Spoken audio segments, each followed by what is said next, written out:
Good evening. Good evening. Thank you and welcome to the July 16, 2018 meeting of the Shawnee Planning Commission. We'll start with roll call. Commissioner Montgomery. Here. Commissioner Roth is absent. Commissioner Peterson. Here. Commissioner Willoughby. Here. Commissioner Beanhawk. Here. Commissioner Busby is here. Commissioner Wise. Here. Commissioner Braley is absent. Commissioner Les Smith. Here. Commissioner Mudgett is absent. Commissioner John Smith. Here. Please join me in reciting the Pledge of Allegiance.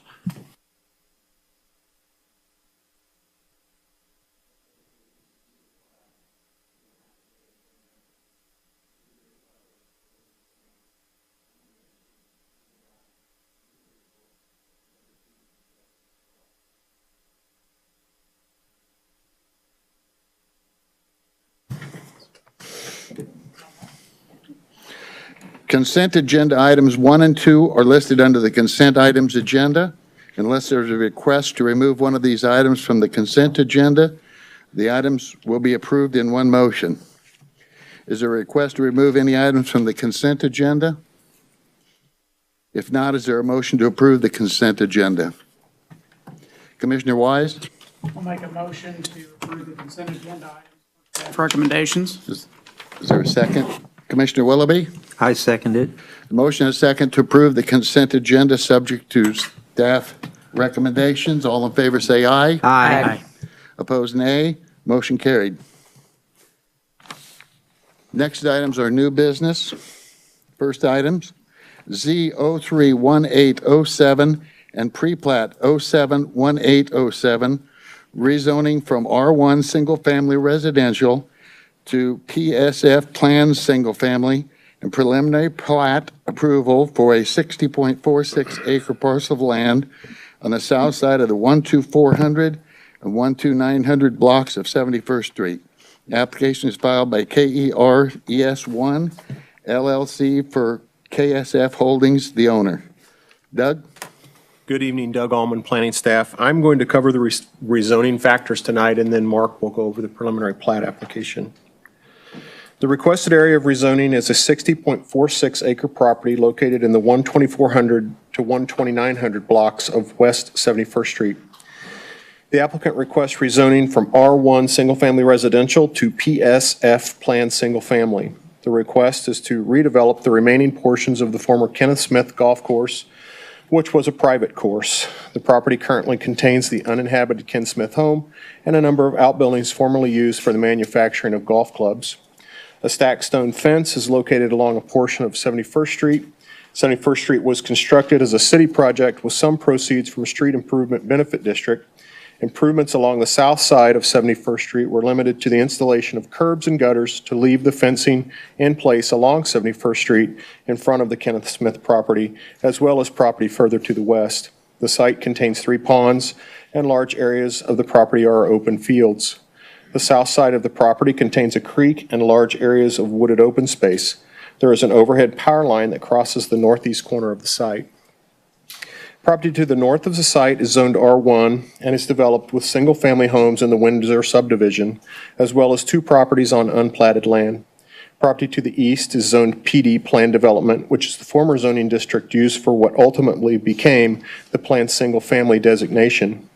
That property is developed as the Hampton Court subdivision and contains single-family homes and subdivision open space under the overhead power line easement. This subdivision also contains 6 duplex units that front onto 71st Street. The property adjacent to the southeast corner of the parcel, located across the creek, is zoned R1 and developed with 4 lots in the Westminster Place subdivision. Property to the south is zoned RS Residential Suburban and developed with single-family homes on unplatted land. Access to these homes is from an unimproved street off of 75th Street. Good Shepherd Catholic Church is also located to the south across the creek. Property along the southwest portion of the property and west of the property is zoned PSF, Planned Single Family, and is developed with single-family homes in the Fairway Hills subdivision. The Fairway Hills subdivision is developed on the property that was formerly the western 90 acres of the 180-acre Kenneth Smith Golf Course. The property has been zoned R1 Single-Family Residential since 2004 when the Fairway Park subdivision was proposed. Prior to that, the property was zoned RS Residential Suburban when the existing home was occupied. The land use guide of the comprehensive plan designates this site as appropriate for low-density residential development. The plat provides a gross density of 1.52 dwelling units per acre, which is within the low-density residential range defined as 1 to 5 dwellings per units per acre. By comparison, the density of this subdivision is considerably lower than that of the adjacent subdivisions. Windsor subdivision to the north has an overall density of 2.92 dwelling units per acre. Hampton Court subdivision, adjacent to the east, has a density of 3.6 dwelling units per acre and includes a combination of single-family homes and duplex units along 71st Street. Westminster Place, located to the southeast, has a density of 2.79 dwelling units per acre, while Fairway Hills to the west has a density of 2.01 dwelling units per acre. The proposed density of the Kenneth Estates subdivision is below any of the adjacent subdivisions. Therefore, the rezoning request conforms with the land use guide. The applicant proposes to develop the property as a single-family residential subdivision. The developer proposes to retain the existing single home if it can be rehabbed, retain the stacked stone fence along 71st Street, and use stacked stone in the interior of the site and for a short wall along a subdivision walking trail. The character of the area will not change significantly as a result of the rezoning, and the rezoning itself should have little, if any, detrimental effect upon surrounding properties. This property contains the last remaining large undeveloped parcel along the southern side of 71st Street between Quivira Road and Flum Road. The development of single-family homes is the predominant land use in the area. The zoning is the same as that to the west and southwest, as well as the development of Hampton Court using the old plan development zoning. Denial of the request would not appear to benefit the health and welfare of the community. The proposed development is compatible with the development patterns in the area and allows for an efficient plan with an overall low density with large areas of open space within the subdivision that preserves 2 of the ponds on the site, as well as the natural creek channel and its associated floodplain. I'll turn it over to Mark for plat review.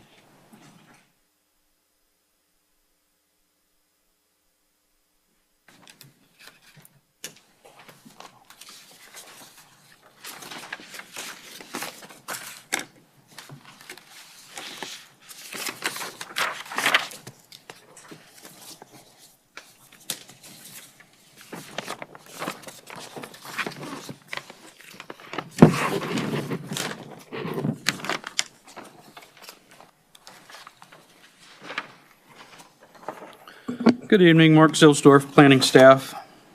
The plat contains 92 lots and 7 tracts on 60.46 acres. Land use guide of the comprehensive plan anticipates low-density residential development for the area, and the proposed density and use conforms to the land use guide.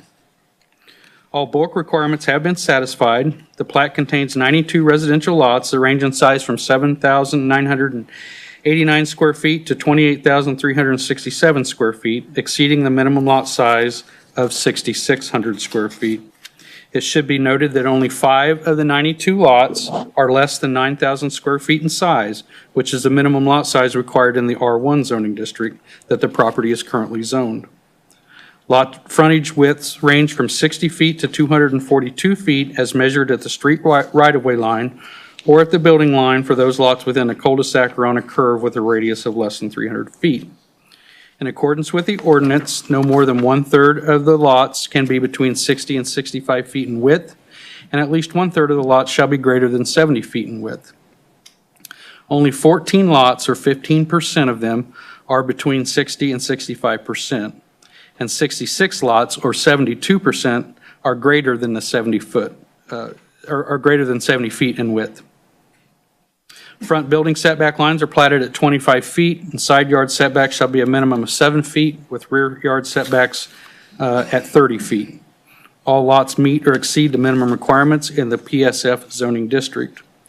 The plat also contains 7 tracts totaling 25.8 acres. Tracts A and B are long, narrow tracts located along the south side of 71st Street. These 2 tracts, along with parts of tracts C and D, will provide a buffer between 71st Street and the lots adjacent to 71st Street. Tract C is the largest tract on the property, containing 22.9 acres. This tract contains the 2 ponds that will be retained on the property, as well as the stream channel and associated floodplain. The majority of this tract will remain in its natural state and provide stormwater management functions for the development. Tracts D, E, F, and G are smaller tracts totaling 2.4 acres that provide common open space at various locations throughout the development. In total, the open space tracts make up over 40% of the entire development area. All the tracts will be owned and maintained by a homeowners association. The preliminary plat indicates that this development may be done in 3 phases. The first phase is shown to be the west 1/3 of the site, containing 45 lots and all of Richards Drive between 71st and 74th Street, including the 2 cul-de-sacs. The second phase is shown to be the eastern 1/3 of the site, consisting of 28 lots and all of Westgate Street. And the third phase will consist of the central area, including 19 lots off of Bradshaw Street. The applicant has provided 6 different home designs that represent the homes that will be built in this area. And I have those.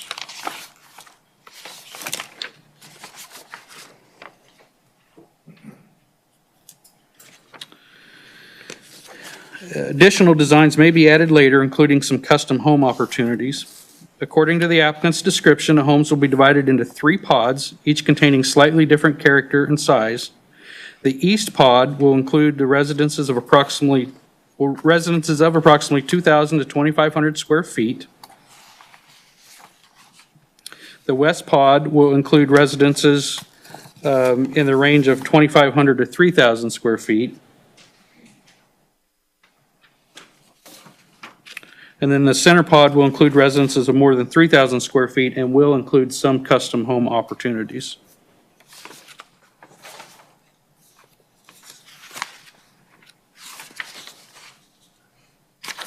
All homes will be primarily reverse story and half designs containing a variety of architectural designs that include stone or brick, stucco, and lap, vertical, and shake style siding elements on the front elevations.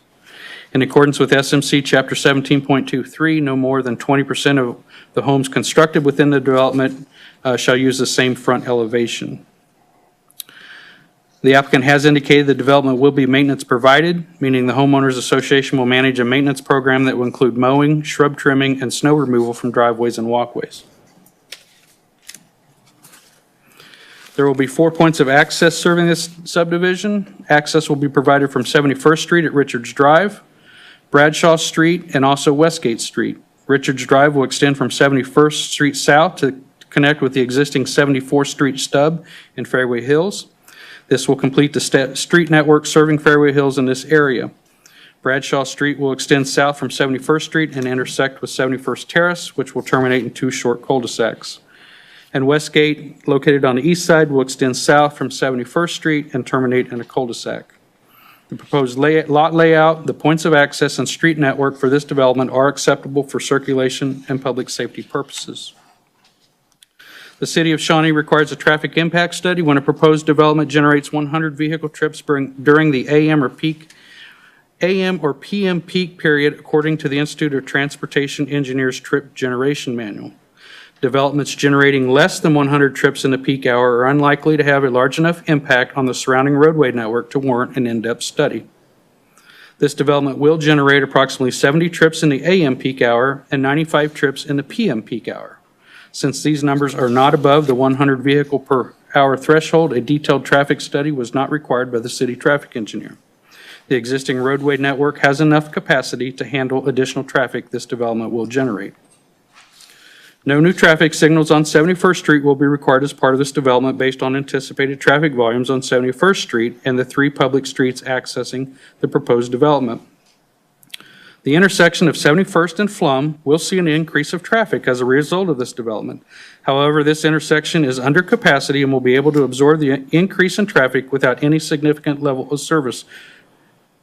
In the future, if a traffic signal is warranted at the intersection, the city would make that improvement as part of a CIP project. The proposed Richards Drive will connect to existing 74th Street, which currently has a temporary cul-de-sac in place. This connection will provide improved access options for emergency vehicles and residents in Kansas Estates and Fairway Hills. No additional traffic calming measures on Richards Drive or 74th Street will be required as part of this development, as most roadway users will be local residents, and the curvilinear layout of the street will encourage a natural slowing of traffic in the area. The conceptual street layouts provided are sufficient, as are the proposed centerline grades and vertical curve information provided with the preliminary plat. There is an existing temporary turnaround located at the end of 74th Street. As part of the street improvement plans for Richards Drive, the applicant is responsible for removing the existing temporary turnaround and restoring the right-of-way. Any design issues discovered during the review of the final plans will be required to be resolved prior to plan approval and the issuance of a public improvement permit. Storm drainage improvements required for this development shall be designed in accordance with the Shawnee Design and Construction Manual. The preliminary plat for this development included a preliminary storm drainage study. Although the study is adequate for reviewing the preliminary plat, any design issues discovered during the review of the final plans for each plat will be required to be resolved prior to plan approval. The applicant has provided a conceptual storm layout for the preliminary plat. While it is sufficient for reviewing the preliminary plat, revisions to the proposed system may be required. The applicant is responsible for submitting detailed storm improvement plans for review and acceptance to the city prior to preparing the recording copies of each final plat. All design issues discovered during the review of the storm improvement plans are required to be resolved prior to city acceptance. The applicant has also submitted a preliminary stormwater detention study showing a conceptual layout of the detention facility, a drainage area map, and estimated storage volumes and allowable release rates. The preliminary study is substantially complete and adequate for reviewing the preliminary plat, although any design issues discovered during the review of the final stormwater detention plan must be resolved prior to acceptance by the city engineer. This development is subject to provisions of SMC Chapter 11.16, Stormwater Treatment, which pertains to the implementation of stormwater treatment facilities to preserve and enhance the quality of stormwater runoff. This development is required to satisfy a minimum level of service of 6 based on the Shawnee Design and Construction Manual. The applicant is proposing the use of native vegetation, filter strips, conveyance swells, and signage of the STFs to meet the required level of service.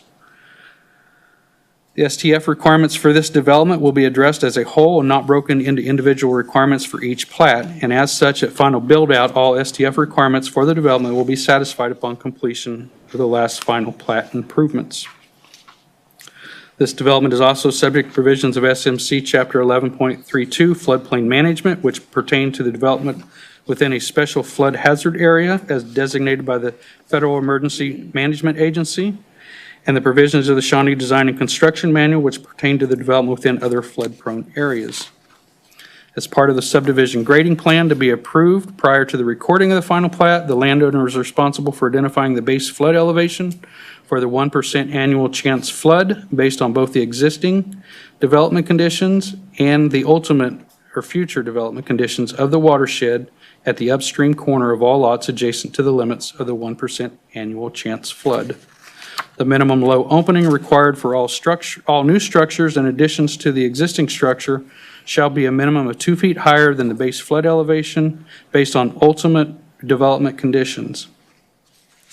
All landowners of lots adjacent to an area prone by flooding by the 1% annual chance flood are responsible for submitting a DHS-FEMA elevation certificate demonstrating compliance with the above requirements prior to the issuance of a certificate of occupancy. The stream corridor buffer associated with the Little Mill Creek tributary F has a required setback of 100 feet measured from the ordinary high water mark as established in the field. The other 2 unnamed tributaries that have required setbacks of 60 feet to their confluence with tributary F. All buffer areas within this development shall be preserved as open space, especially dense stands of native vegetation within the first 25 feet closest to the top of stream bank. Typically, it is not desirable to extend a stream corridor onto a lot, and accordingly, the buffers at the rear of Lot 21 and 22 shall be shifted easterly so that the entire required width can be preserved as part of Track C. The buffer area on these lots are also closely correspond with the required 30-foot floodplain setback, which will prevent larger structures from being placed within those areas intended to be preserved by the stream corridor buffer. All utilities shall be placed underground in an effort to preserve as many of the existing trees as possible, particularly at the rear of the lots that back up to the ponds and stream corridors, as well as the existing trees and wrought iron fencing located along the west side within Fairway Hills. The applicant is requesting that utilities be allowed in the front yard areas in easements adjacent to the right-of-way. The applicant has provided a typical landscape plan showing how utility pedestal clusters will be screened in the front yard areas. Given the nature of this plan, with the majority of the lots backing up to the ponds and stream corridors, or the existing trees and fencing of Fairway Hills, staff believes this is a reasonable request and is supportive of it. The applicant is responsible for obtaining a land disturbance permit as required by Codes Administration prior to undertaking any land disturbance or construction activities on the site. Prior to issuance of a land disturbance permit for development sites greater than 1 acre, the applicant is responsible for submitting separate land disturbance plans for review and acceptance by Codes Administration. The site grading and erosion control measures depicted on those plans must be prepared in accordance with SMC Chapter 1504, the International Building Code, the Shawnee Design and Construction Manual, and all other applicable policies, statements, and administrative rules.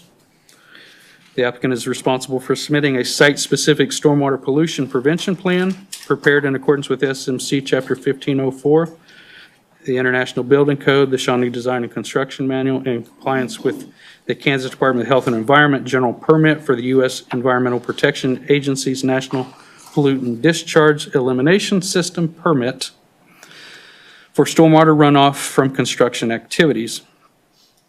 The applicant is responsible for submitting a notice of intent for stormwater runoff from construction and any construction activities and obtaining such permits as required by KDHE prior to undertaking any land disturbance or construction activities on the development site. The applicant is also responsible for scheduling a pre-design meeting with development services staff prior to preparing any public improvement plans.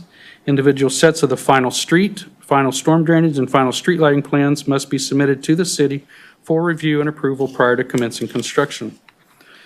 Construction traffic shall use the nearest major streets to access the site. Construction traffic should not access the site via 71st Street and not 74th, should access the site through 71st Street and not 74th Street. The contractor shall not access the site through the adjacent residential neighborhoods.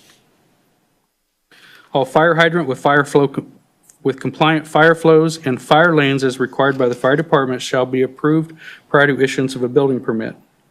The Westgate Street cul-de-sac is serving less than 30 homes and will not require a secondary point of access per International Fire Code. However, since the street is over 1,000 feet in overall length, the city fire marshal is requiring that an island not be installed in the middle of the cul-de-sac, as shown in the other cul-de-sacs throughout the project, to allow access and maneuverability of fire apparatus.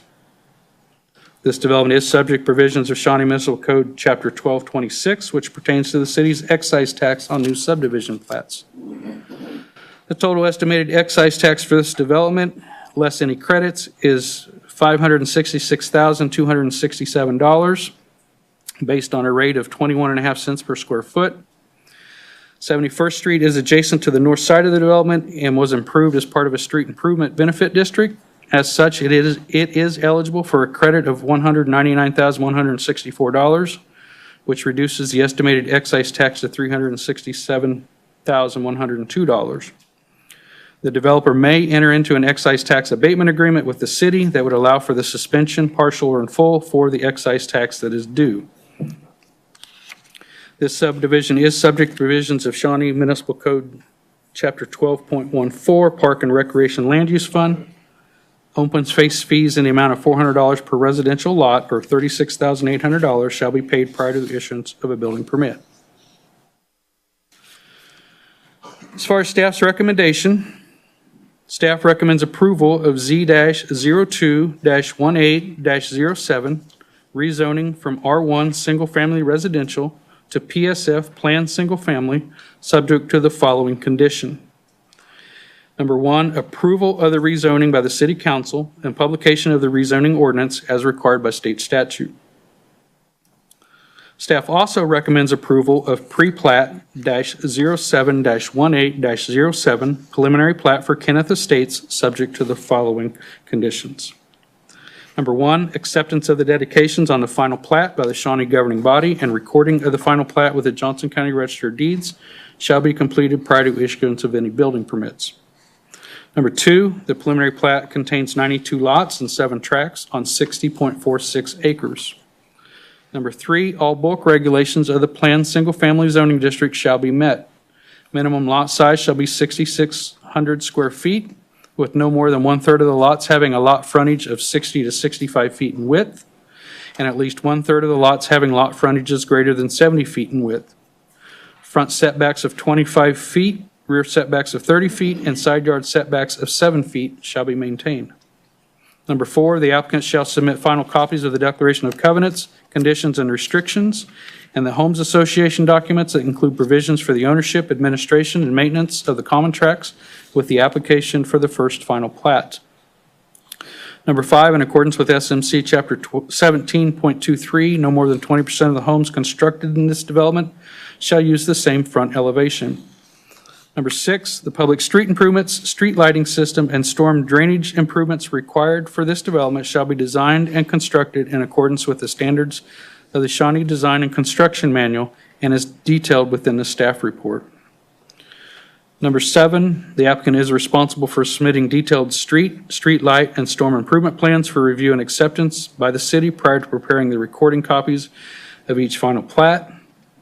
Number 8, this development is subject to provisions of SMC Chapter 11.16, stormwater treatment, which pertains to the implementation of stormwater treatment facilities to preserve and enhance the quality of stormwater runoff.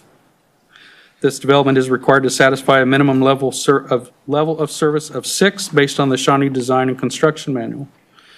Stormwater treatment facility requirements for this development will be addressed as a whole and not broken into individual requirements for each plat. All stormwater treatment facilities required for this development shall be designed in accordance with the Shawnee Design and Construction Manual, and the applicant's consulting engineer is responsible for certifying that both the design and construction of such facilities complies with all applicable regulations.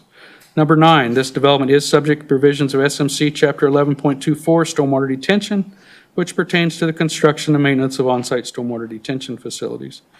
10, this development is subject to provisions of SMC Chapter 11.32, floodplain management, which pertains to the development within a special flood hazard area as designated by the Federal Emergency Management Agency.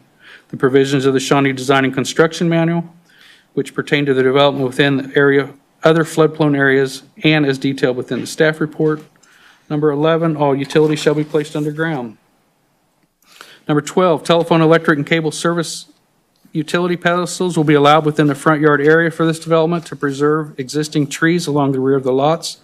Landscape screening of the pedestals is required prior to occupancy permits for the homes on which the pedestals are located. 13, this development is subject to provisions of SMC Chapter 1120, land disturbance activity, which pertains to site grading and erosion control measures. The applicant is responsible for obtaining a land disturbance permit as required by Codes Administration prior to undertaking any land disturbance or construction activities on the development site. The site grading and erosion control measures depicted on those plans must be prepared in accordance with SMC Chapter 1504, International Building Code, the Shawnee Design and Construction Manual, and all other applicable policy statements and administrative rules. 14, the applicant is responsible for scheduling a pre-design meeting with development services staff prior to preparing any public improvement plans. Individual sets of the final street, storm drainage, and street lighting plans must be submitted to the city for review and approval prior to commencing construction work on the site. These plans shall be prepared according to the standards in the Shawnee Design and Construction Manual. 15, construction traffic shall access the site from 71st Street and not 74th Street. The contractor shall not access the site from the adjacent residential neighborhoods. 16, all public improvements for this development shall be constructed according to the applicable standards in the Shawnee Design and Construction Manual. A public improvement permit will be required for all public street, storm, and street light improvements. Building permits will not be released for each plat in this development until all public improvements associated with that plat have been completed and accepted by the city. 17, all fire hydrants with compliant fire flows and fire lanes as required by the fire department shall be approved prior to issuance of a building permit. Minimum fire flow and flow duration shall be as specified in Table B105.1 of the International Fire Code. Fire flow is measured at 20 psi residual pressure. The landscape island in the middle of the cul-de-sac located at the south end of Westgate Street shall not be installed to allow access and maneuverability of fire apparatus. Number 18, provisions of the excise tax shall be satisfied prior to the mayor signing the recording copies of the final plat.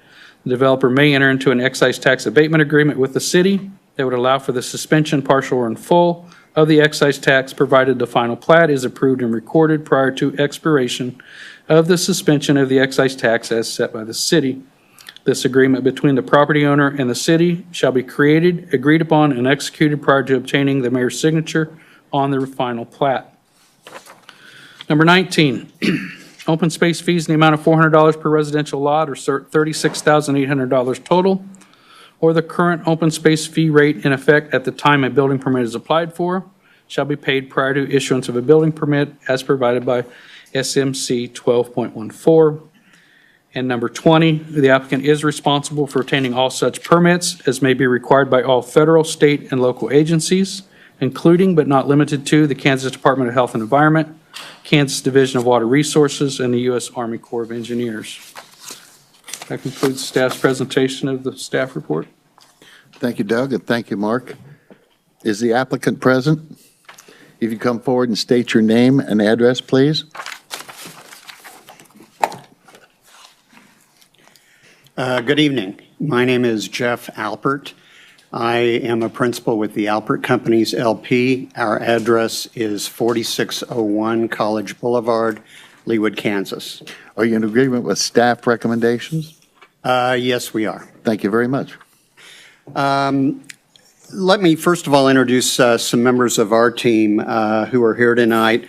Our civil engineers, which is PEI Engineering, Judd Clausen and Doug Ubben, and our Director of Marketing, John Groby. A little bit about our company. We have been in business since 1961. It was started in Kansas City by my father. I joined in 1973, so you can do the math.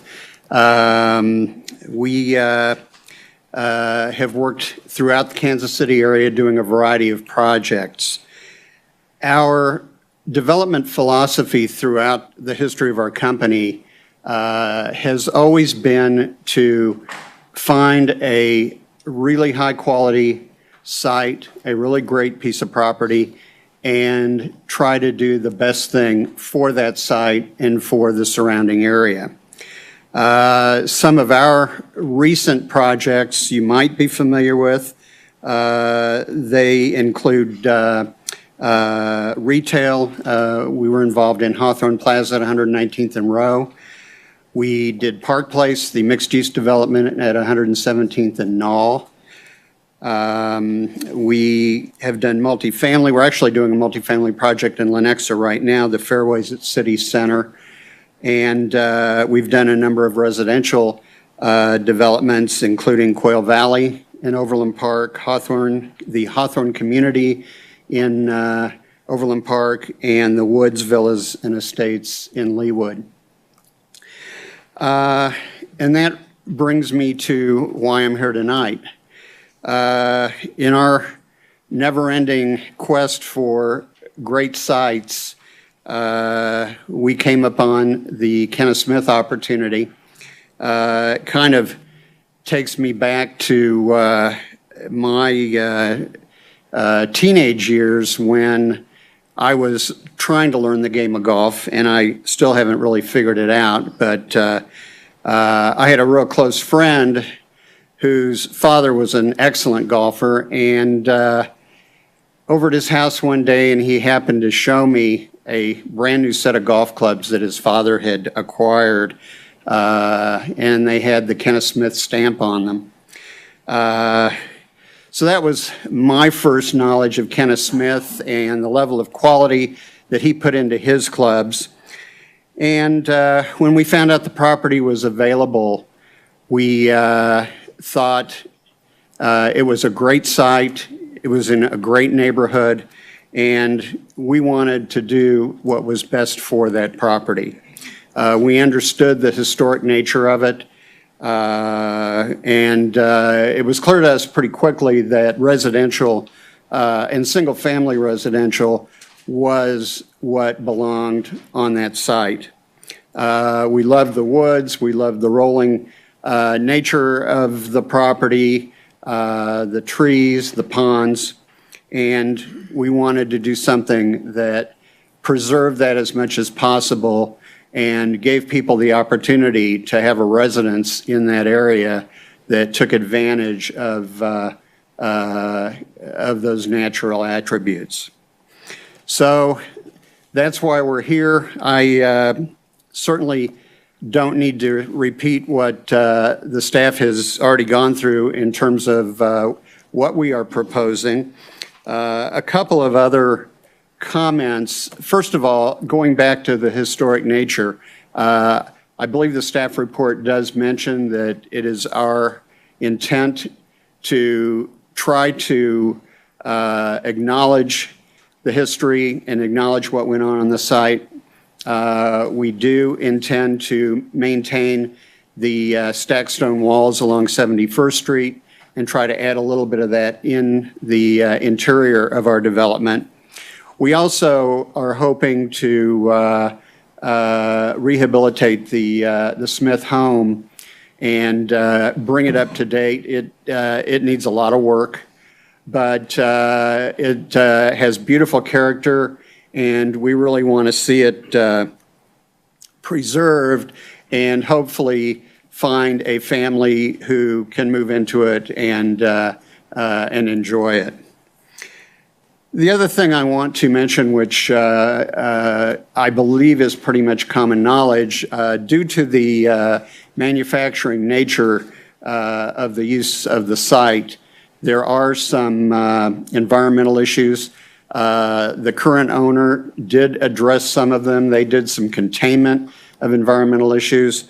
Unfortunately, the containment is not satisfactory for residential use. So we have done considerable additional investigation through a local engineering firm, Terracon, to help us understand what the challenges are.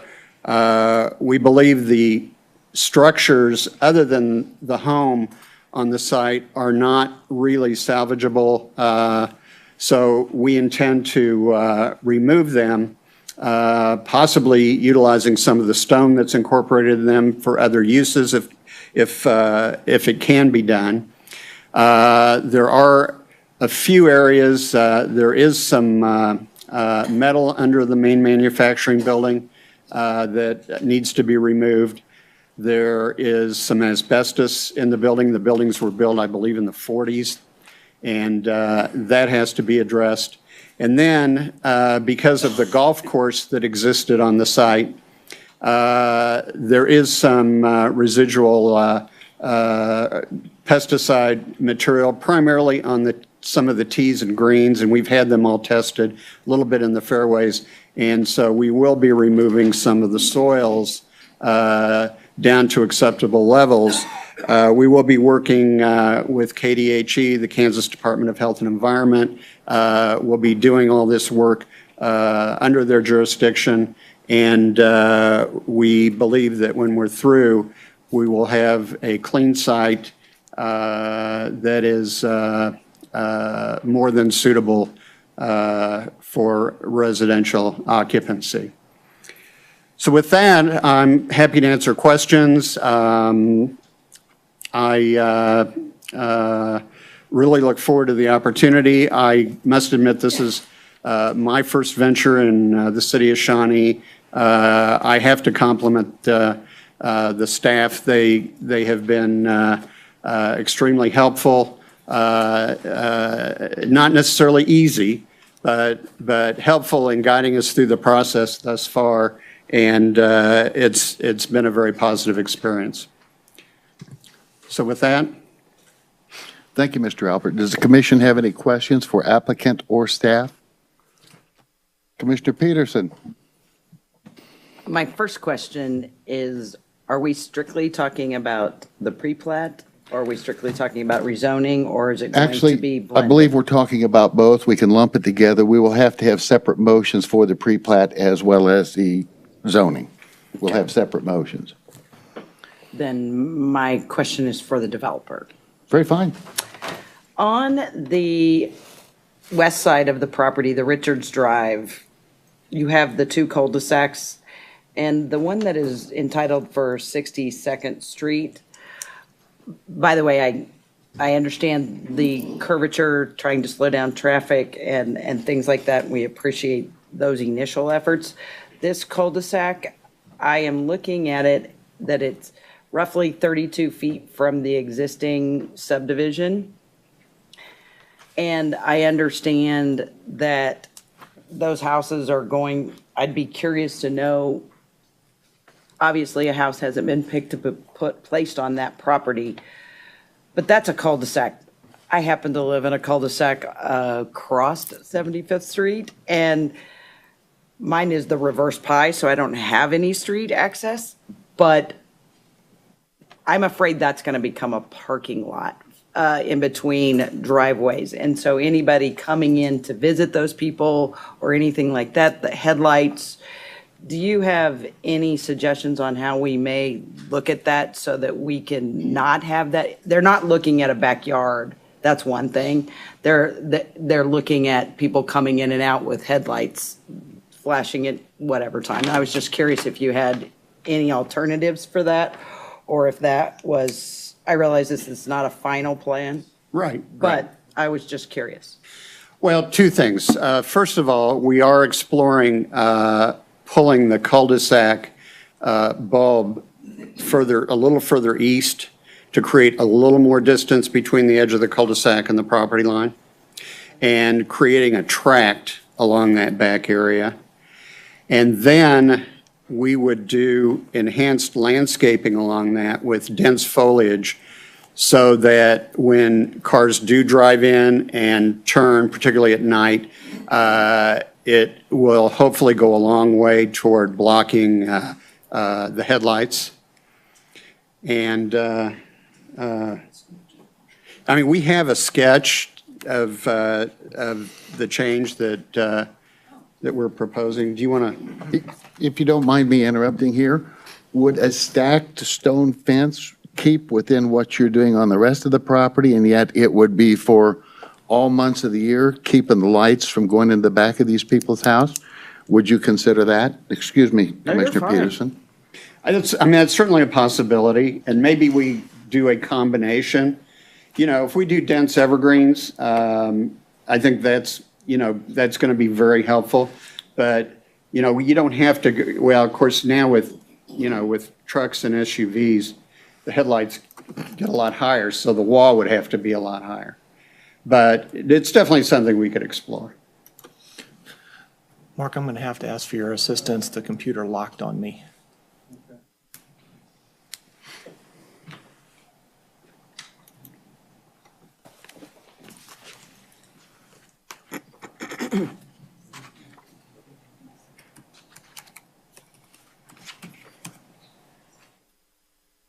No, I have to switch it over too.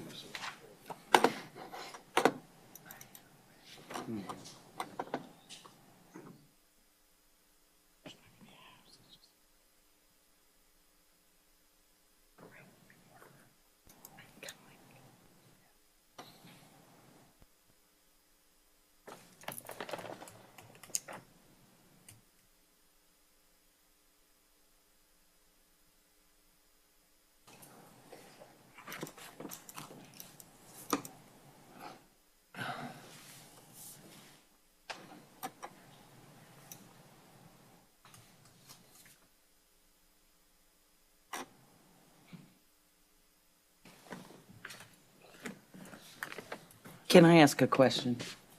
So it would be similar to Track B, which is the Gillette cul-de-sac, where they have that open tract in between that about 71st Street. Is that what you're trying to do?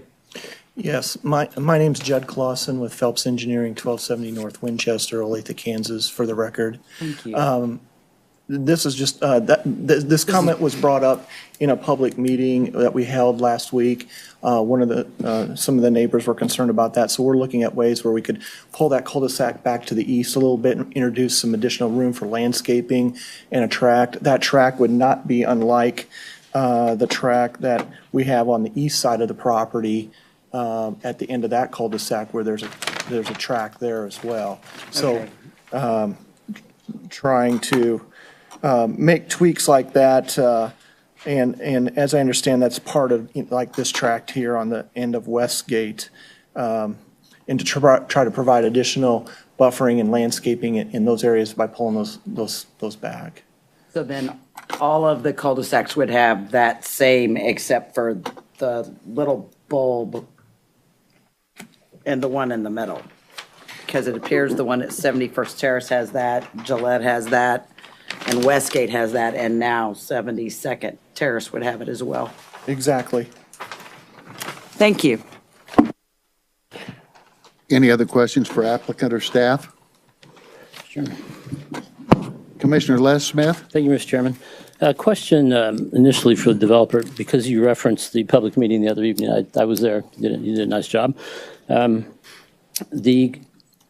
In full disclosure, I live on 74th Street in Fairway Hills. Depending on how this goes tonight, I might not any longer, but I might get run out. I know you're asked about traffic calming on Richards coming down the hill.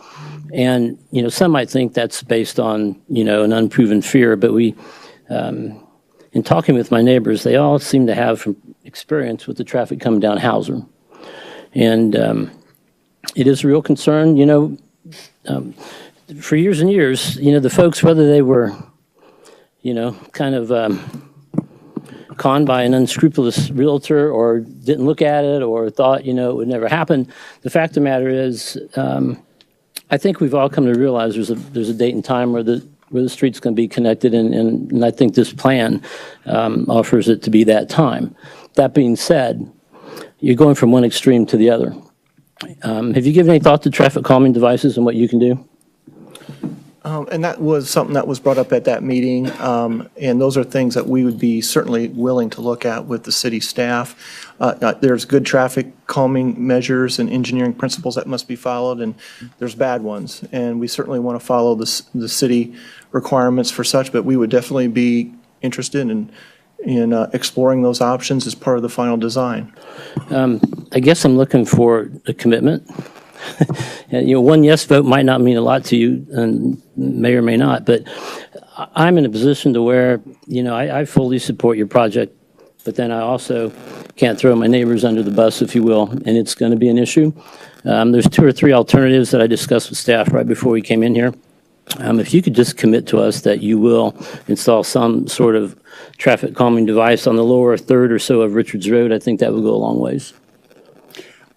We would love to commit. I mean, obviously, there are a lot of ways to handle calming, and they all come at various costs. So, it has to be something that is economically feasible, but we are absolutely open to trying to find a way to address the problem. And Commissioner Willoughby had a good idea. We gave Paul Chaffee a couple of others, and I think you'll find that if you're agreeable to those, they're not going to break the bank for sure.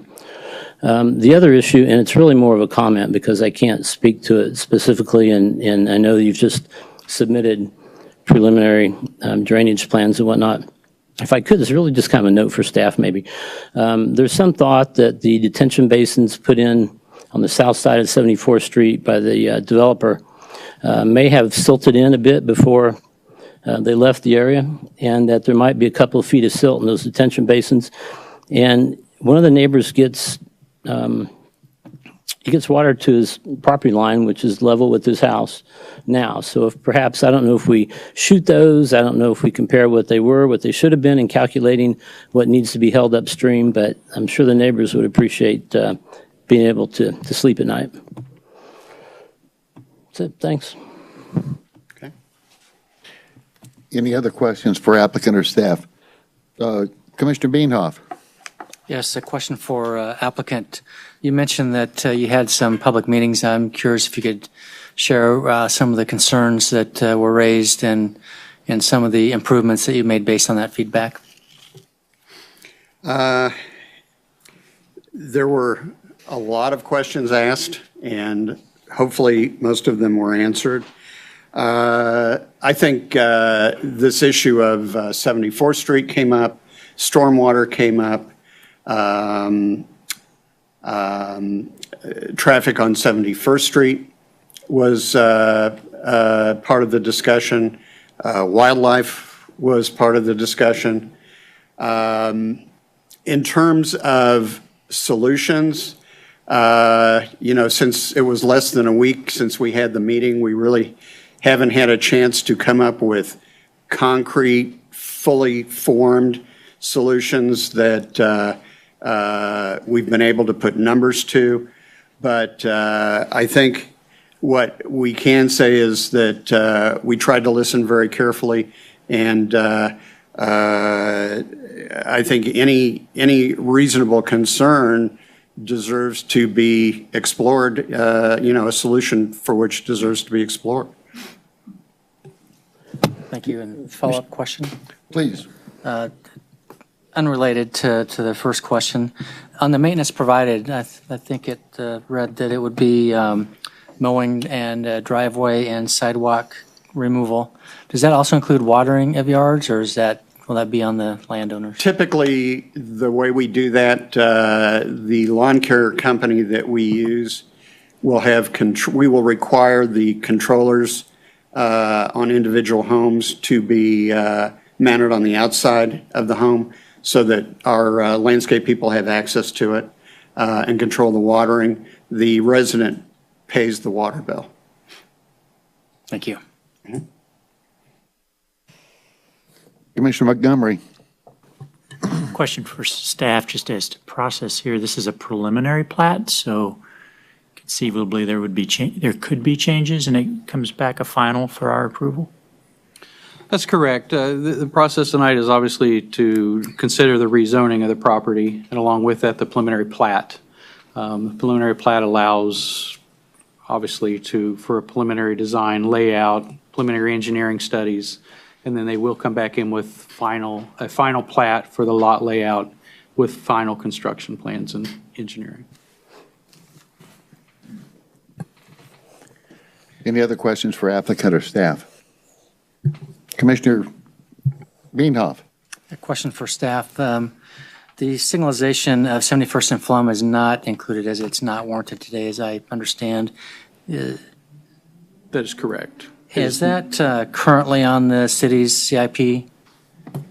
I believe Kevin Manning, our transportation manager, is here. He can address that. And one of the reasons I ask is I happened to see remnants of an accident tonight on the way home at that intersection. So there has been a project at 71st Street that has looked at making some improvements to the intersection. That could be a signal. That has been on and off of the CIP for 15 or 20 years, so it's been quite some time. But whenever we look at signalizing an intersection, we always go back and look at traffic signal warrants, and it's basically looking at a variety of things, but primarily how much traffic volume is being pushed through that intersection. There's a peak hour warrant, a 4-hour warrant, an 8-hour warrant. That intersection is well below those warrants right now, which is why that project has kind of been bumped off the CIP. It's just not as high of a priority as some of our other projects since it doesn't meet those traffic signal warrants. So, in the staff report, it was discussed if at some point 71st Street does meet those warrants, the city, would look at that project. That would become a higher priority. Obviously, it's going to see a little bit higher traffic volume as a result of this project, but we're still well below those warrants, so I'm not anticipating that we are going to get there from this project.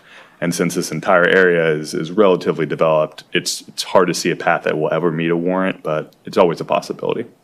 And I have, over the years, there's certainly increased traffic during the school year, both before and after school, and often with a number of more inexperienced drivers, which certainly drives up the accident rate there. So I appreciate you continuing to monitor that.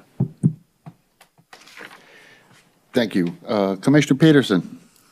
I have one more question. I know that you're retaining, by the way, I'm a big fan of this property as well, driven by it for a lot of years now. For the applicant. Trek, the 2 ponds that you are retaining, and then there is a third pond, it's much smaller, I believe, up on the west side. The west, right. And I noticed that it's not going to be maintained. It's going to be removed. Are you looking at any sort of detention pond? I know that's not in the preliminary plat, I get that, but are you looking to push that water elsewhere? I'm looking at the elevations and seeing what you're doing, but I just would like to know your thoughts I on that. defer to my expert here. Yes, we are actually improving those ponds at a fairly significant cost to bring those up to current standards. We are using those 2 ponds, I call them the central pond and the eastern pond, which is the larger one, by improving the dam embankment to them, replacing the outlet structures in them, modifying kind of the outlet or the outer edges of them to conform with the lots and such. And we've gone through with our analysis, and as part of our stormwater study have modeled the 2, 10, and 100-year storms. I think they call them percent chance storms now, but have shown that those will provide detention for the development so that the release rate at the downstream end of the development, which is at the southwest corner down here, is below what is experienced today in those various storm events. In fact, when you look at the numbers, it's about 10% lower. So we've actually improved, in my opinion, the condition of what's out there, and using those ponds to help some downstream conditions as well. So, but they're going to be a great amenity for the development as well, because when we're done, I mean, they're still ponds. We're going to have a walking trail. I don't know if that got mentioned in the report, but there's a walking trail across through there that connect 3 neighborhoods, and of course that's public walking trail, so it's open to others that use the public streets for walking and such in the neighborhood.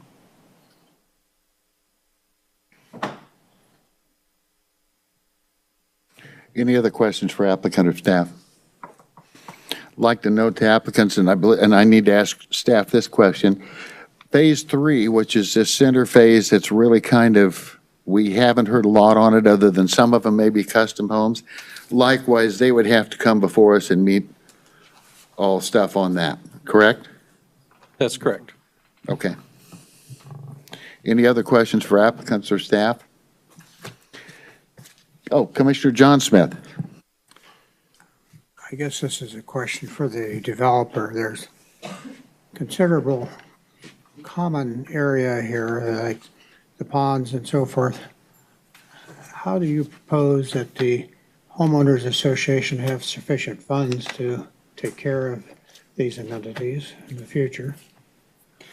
When we establish the annual fees for the Homes Association, we will be estimating to our best ability the cost to maintain those.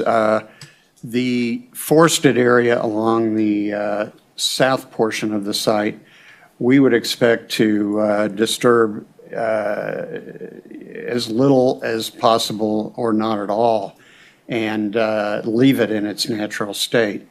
The other areas, particularly the ponds, areas around the ponds, we will do our best to estimate what the maintenance costs of those will be over periods of time, and be sure that we're collecting reserves as part of the Homes Association dues to address that.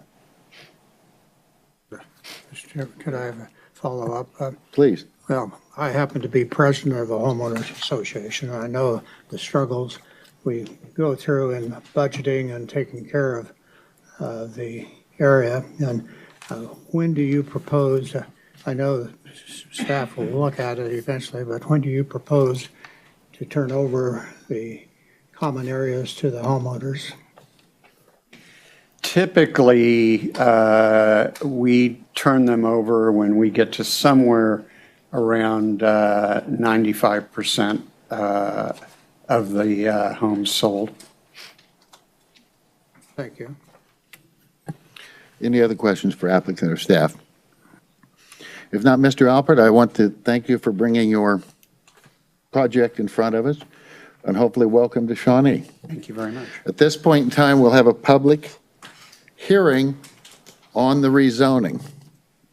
I'm sad to say there is no public hearing on the pre-plat, but if anybody from the audience would care to speak on the rezoning, please come forward and state your name, address, and if you would print on the sheet of paper over there legibly also your name and address?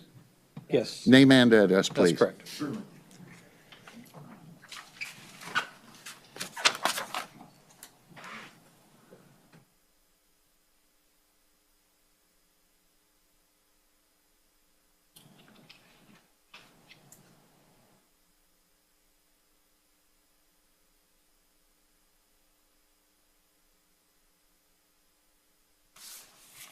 May it please the commission. My name is Mark Holmstrom. I live at, for the record, I live at 7202 Nolan Road in the Fairway Hills subdivision. And I got a few things, few questions, few comments. First of all, I want to tell the commission I'm not the spokesperson for Fairway Hills. I represent my own opinions and comments and questions. I'm sure there will be others besides mine, and I've got a couple things that I'd like to ask y'all and then ask the applicants as well.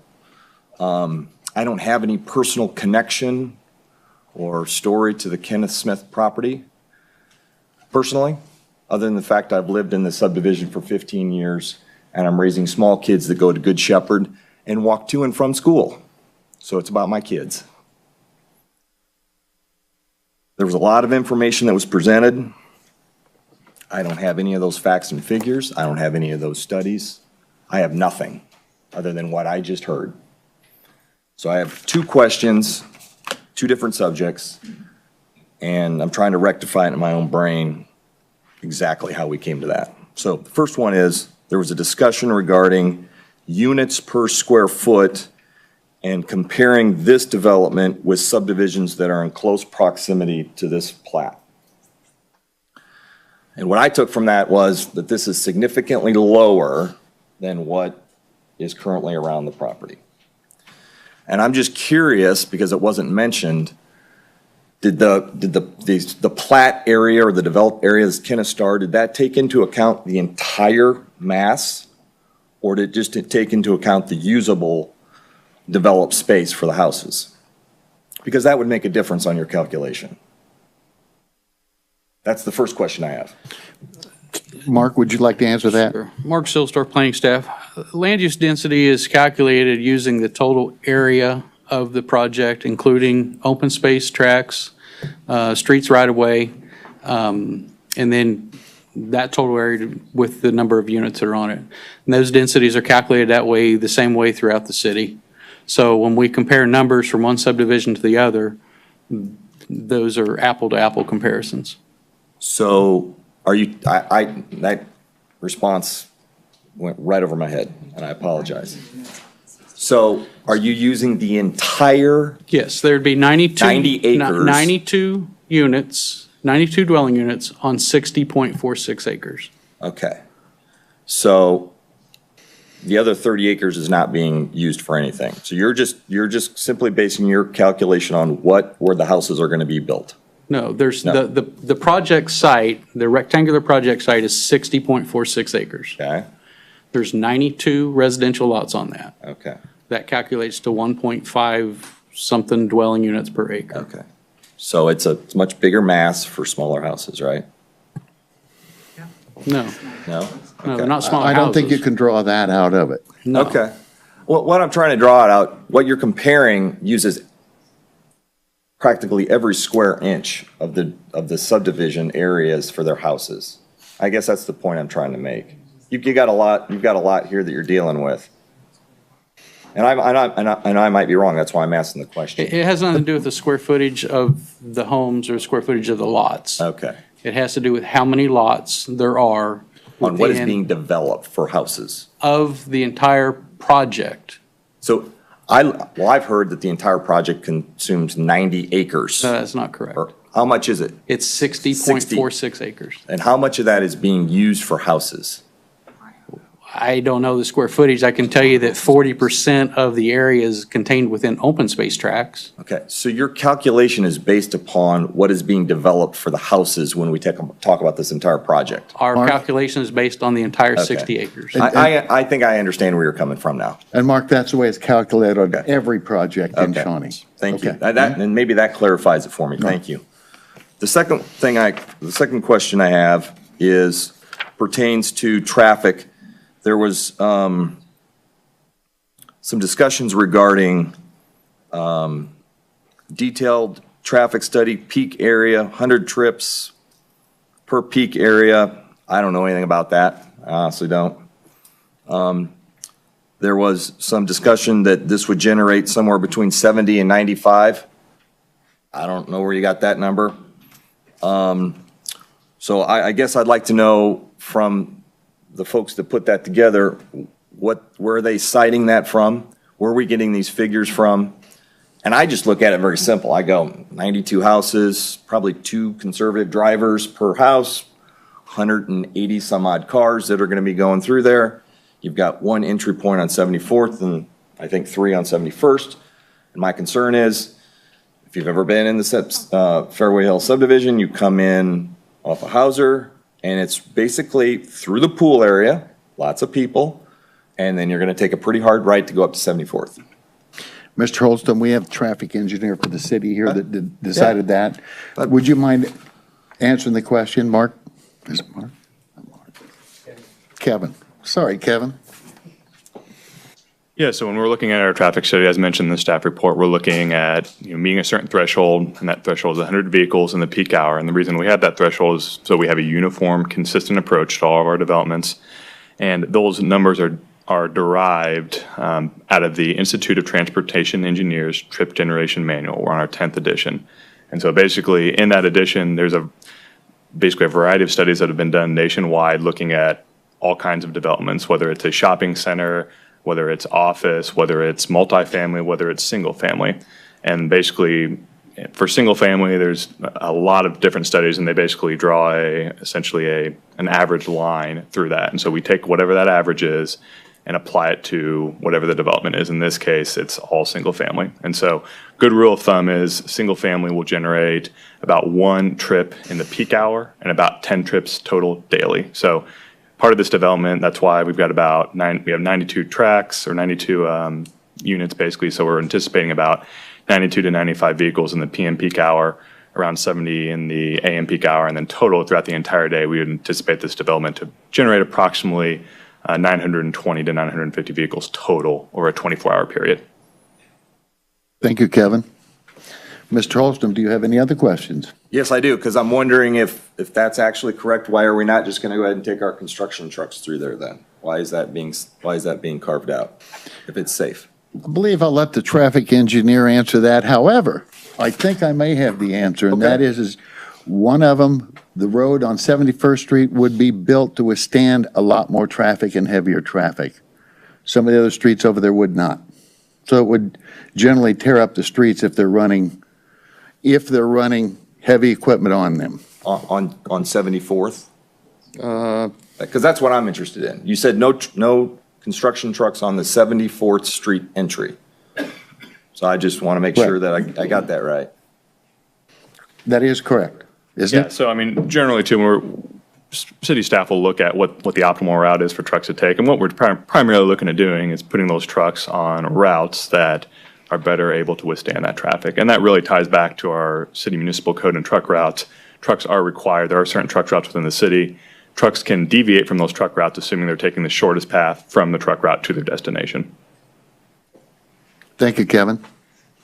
So is Mr. there Holstrom, any other questions? Yeah, I was just wondering if there's any consideration for the safety of the kids that are going to be going in the pool or walking back and forth to Good Shepherd, if that was any reason, if that factors into your analysis at all. Yeah, I'm sorry, you're going to have to clarify. So in terms of trucks coming down 75th Street? So let me ask you this. Have you traveled that path, the anticipated path right now? I mean, have you gone down the proposed path of 74th Street entry into this subdivision? Have you actually walked it or driven it? Yes. Okay, so you know that when you come off of Blackfish, and depending upon what you go north on Hauser, in order to hit that 74th Street turn, you've got to basically go right by the pool, and it's a quick turn on up. Yeah. So that there's a pool there, and then all the Good Shepherd kids come right through there. So you're aware of that. So I'm just asking you, as part of the reason why they're not having construction trucks come through there, is there any consideration to a safety issue, or is it purely that the roads and the heavy machinery can't withstand those routes? I'm just trying to get to the reason why you carved that out. I think what I would say is that typically, if we're diverting trucks more towards truck routes and then to the nearest path, that is generally going to take them or allow them to travel the shortest distance in a residential area. If they're primarily traveling on truck routes, they're going to be arterials where there aren't going to be as many pedestrians certainly crossing the roadway. So that's why that's being carved out. Thank you, Mr. Holstrom. Thank you. Does anyone else care to speak on the subject of the rezoning? Chairman Busby, it Yes, might be sir. better to take all comments and then provide answers after the public hearing is concluded, rather than going back and forth during the public hearing. That's generally the method that we follow. Very fine.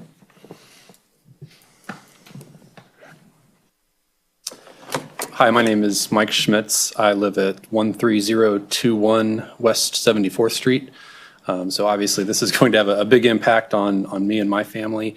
And kind of to follow on with some of the comments that Mr. Holstrom had made, I'm also, and also some of the council commissioners, I am definitely concerned about the increased traffic, both on 74th Street in particular, as well as through the Hauser portion of the Fairway Hills subdivision.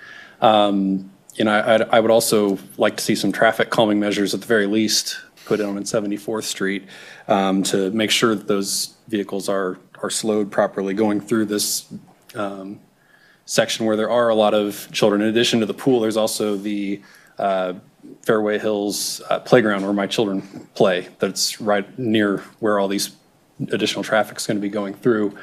As well as the public school bus stop is also at that corner of 74th Street and Hauser.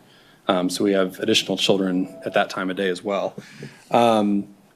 The intersection at Blackfish Parkway and Hauser, it sounds like there wasn't any study or consideration, special consideration at least, given to that intersection as well. From personal experience, I know that already backs up at several different points of the day, trying to get onto Blackfish Parkway from Hauser. And we're talking about a significant increase in traffic to that intersection. And as was also mentioned, I realized that the city requires a traffic study when there's estimated to be 100 vehicle trips at a peak hour, and we're pretty close to that at 95. And I'm hoping that with the additional considerations that we've discussed here tonight, I'd like to ask the commission to require them to actually do a traffic study so that instead of talking about what we think will happen and apparently what they believe will happen actually does fit with an actual traffic study being done to confirm those things. Thank you, Mr. Schmidt. Does anyone else care to speak on the matter?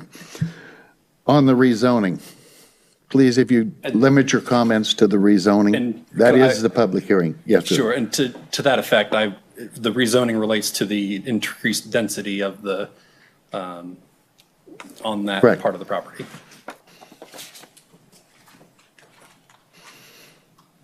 I brought a handout.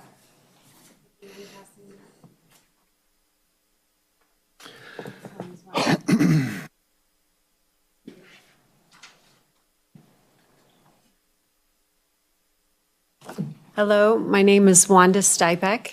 I live at 13107 West 73rd Terrace, which is in Fairway Hills, but is not on 74th Street. But I do have some concerns about the traffic and the connection. So first of all, I want to thank Mr. Albert for presenting your proposal to the neighborhood. And so we welcome the developer. I personally feel like his ideas are great and, shows some very care in trying to preserve the area. You've heard from other people about the concern of that connection to 74th Street, and I just want to share a couple of things that haven't been mentioned yet, so I don't want to take a lot of time reiterating what's already been discussed, but some things to consider that are unique that won't show up on a traffic report is that very near that intersection is a private school, Good Shepherd, and because it is a private school, there is no cross guards or others to help, but there is a high rate of children walking home from that school into Fairway Hills. And the path that they take, I outlined on this map that I shared with you in yellow. And you'll see that that current path as they enter Fairway Hills, they never have to cross any through streets. And so that's one of the reasons that this neighborhood is so welcoming and feels like a small town. And that's one of the reasons we so appreciate living here in Shawnee is that it feels safe and as a small community.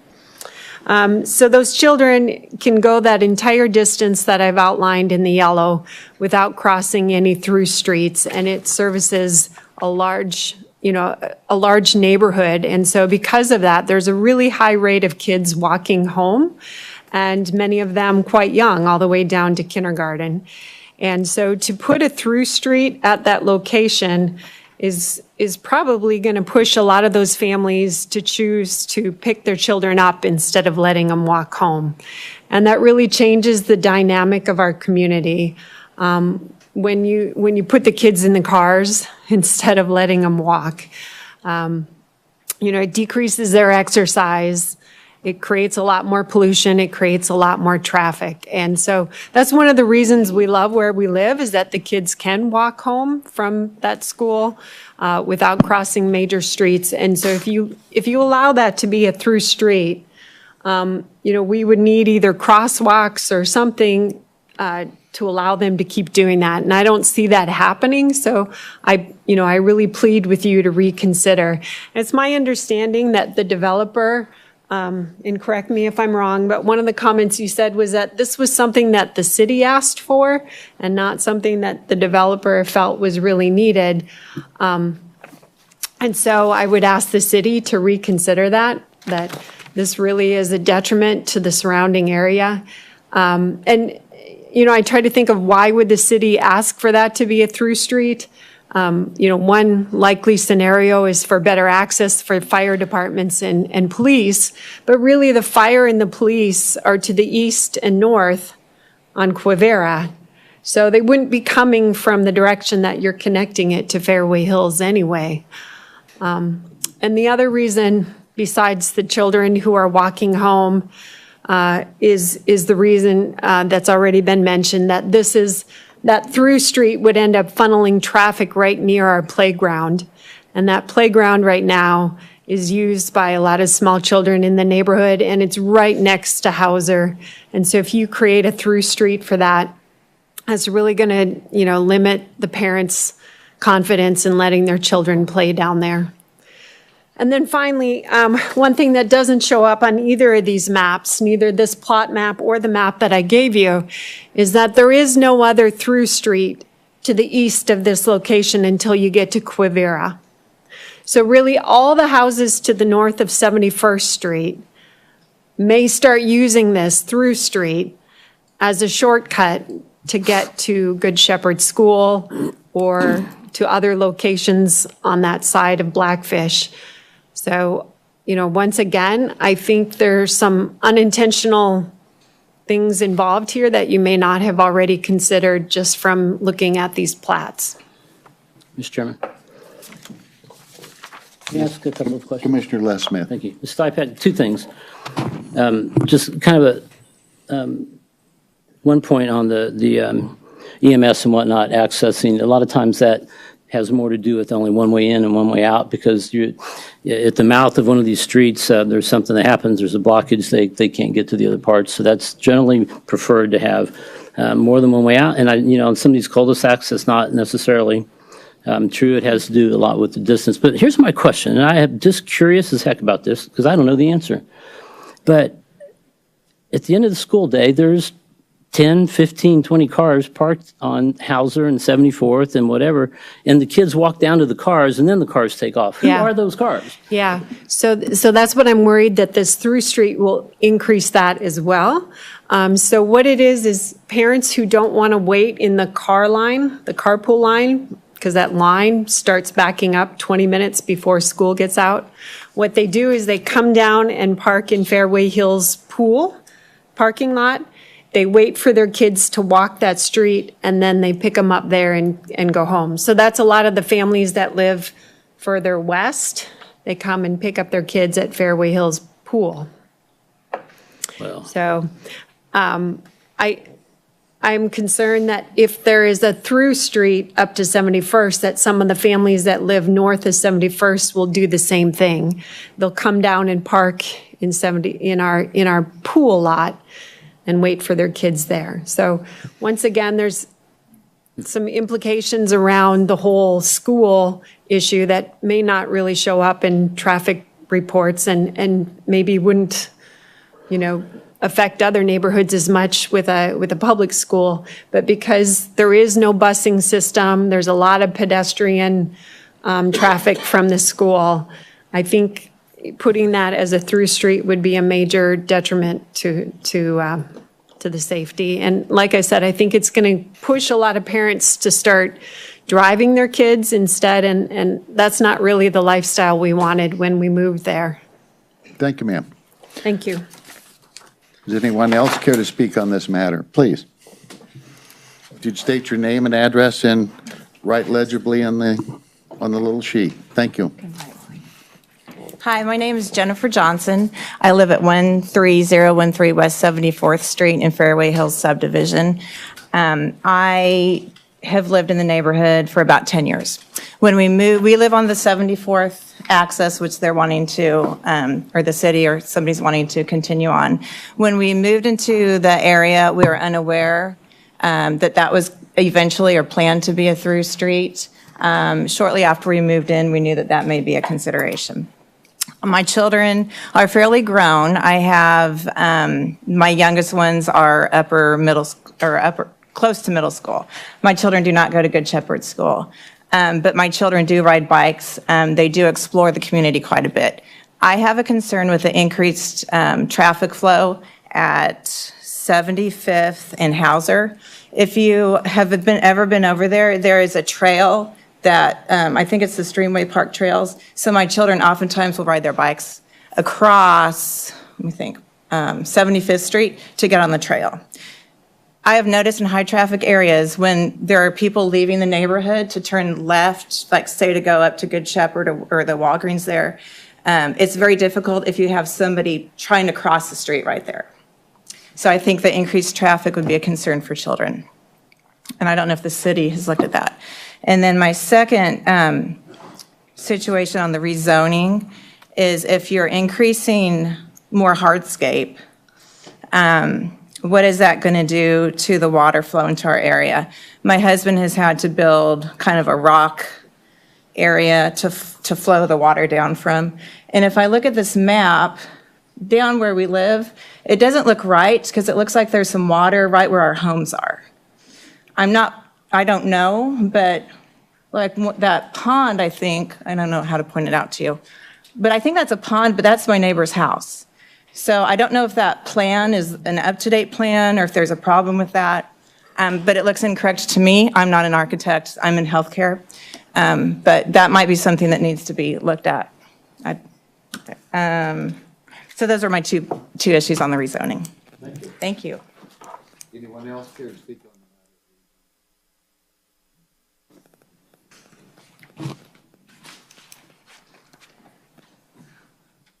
I don't see the paper to write my name on, but my name is Gail Whitmore.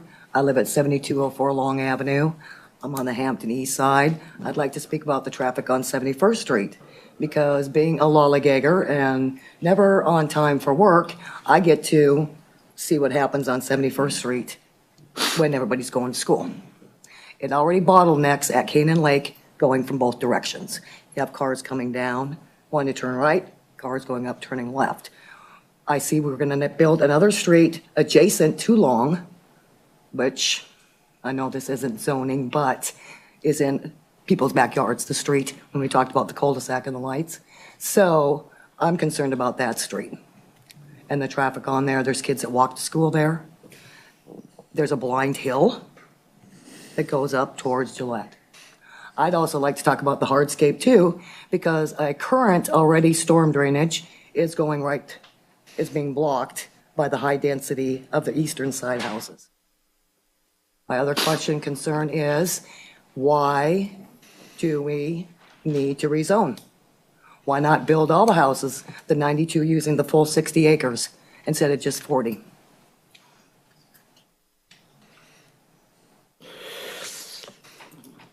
And those are my questions. Thank you. Anyone else care to speak on this matter?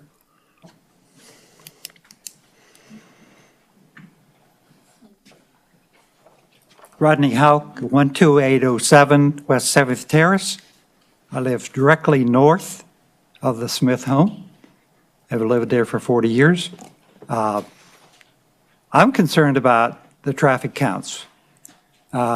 The rezoning has no sidewalks for children to walk along 71st because the stone wall wants to be maintained, which I like. But that's going to increase the number of cars coming out of this redevelopment. People are trying to get to Beddinghoven School or Shawnee Mission Northwest, which we already have. Some mornings, quite a line of cars trying to turn from eastbound 71st on the northbound northbound Canaan, actually. So I'm concerned that the traffic counts that the traffic engineer is presenting are not accurate. My other concern is the way the exits from the two streets, one being Bradshaw and the one to the west, Richards. I'm concerned about visibility turning out of those streets, particularly trying to go west. If you get traffic coming from the west, it's going to make it very difficult to see that traffic. I walk 71st Street many mornings, though it's posted at 30 miles per hour, those cars are probably doing 50 or better. So I think we had some potential hazards there. That's all I had. Thank you, sir. Anyone else care to speak on the matter?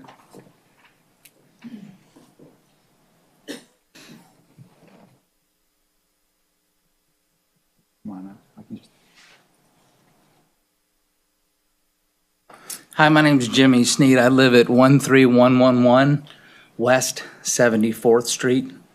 I'm actually the third house in from the intersection of Hauser and 75th.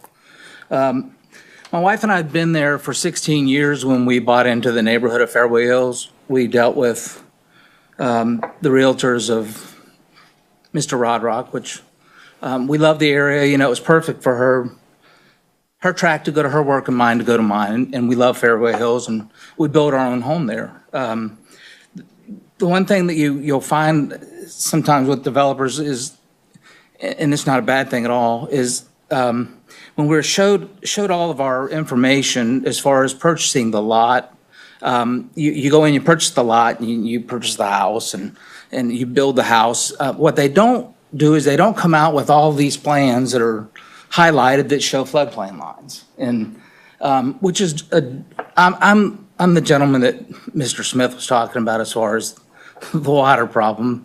There are two detentions behind our house, and I've been told, you know, by neighbors that have been there longer that those two detention areas have literally they were filled up before everything was finished, and we've had a couple, I don't know, I say 25-year rains since we've been there. I can't calculate that, and usually they've been at night, and the last one I wanted to try and film, but it's just too dark.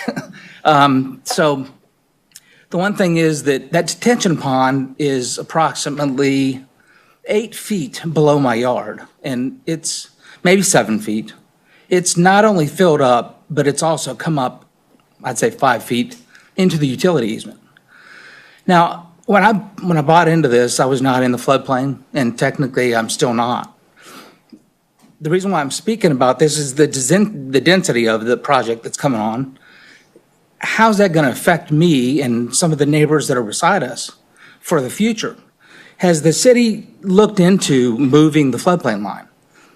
Am I going to be one of those that has to get flood insurance? And then is that going to affect the sale of my home? So I think that it's just something to consider and for staff to look at. So thank you. Thank you, sir. So anyone else care to speak on the matter? Hi, my name's Terry Lotz. I live at 12428 West 72nd Terrace. I'm on the east side, down here in the corner. Recently, 9 or 10 families received letters. I was one of those 9 or 10 families who received a letter wanting us to, for $100, sign over 4 feet to 2 feet, from it's 2 feet at 71st to 4 feet down to my place, so that the deeds would all match up and everything, and I'm just wondering where that's at.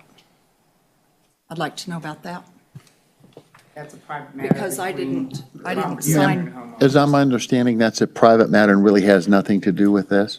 that doesn't But- have anything to do with the rezoning. No, it does not. And I'd say you might go in and talk to the planning department or somebody at the city tomorrow might be able to explain that. Does that sound right? No, she needs to visit with the Ken Smith Foundation, who's the owner of the property. Okay, Okay. Kenny Smith Foundation would be responsible. Thank you. Anyone else care to speak on the matter? If not, we would be in commission discussion. I'm sorry?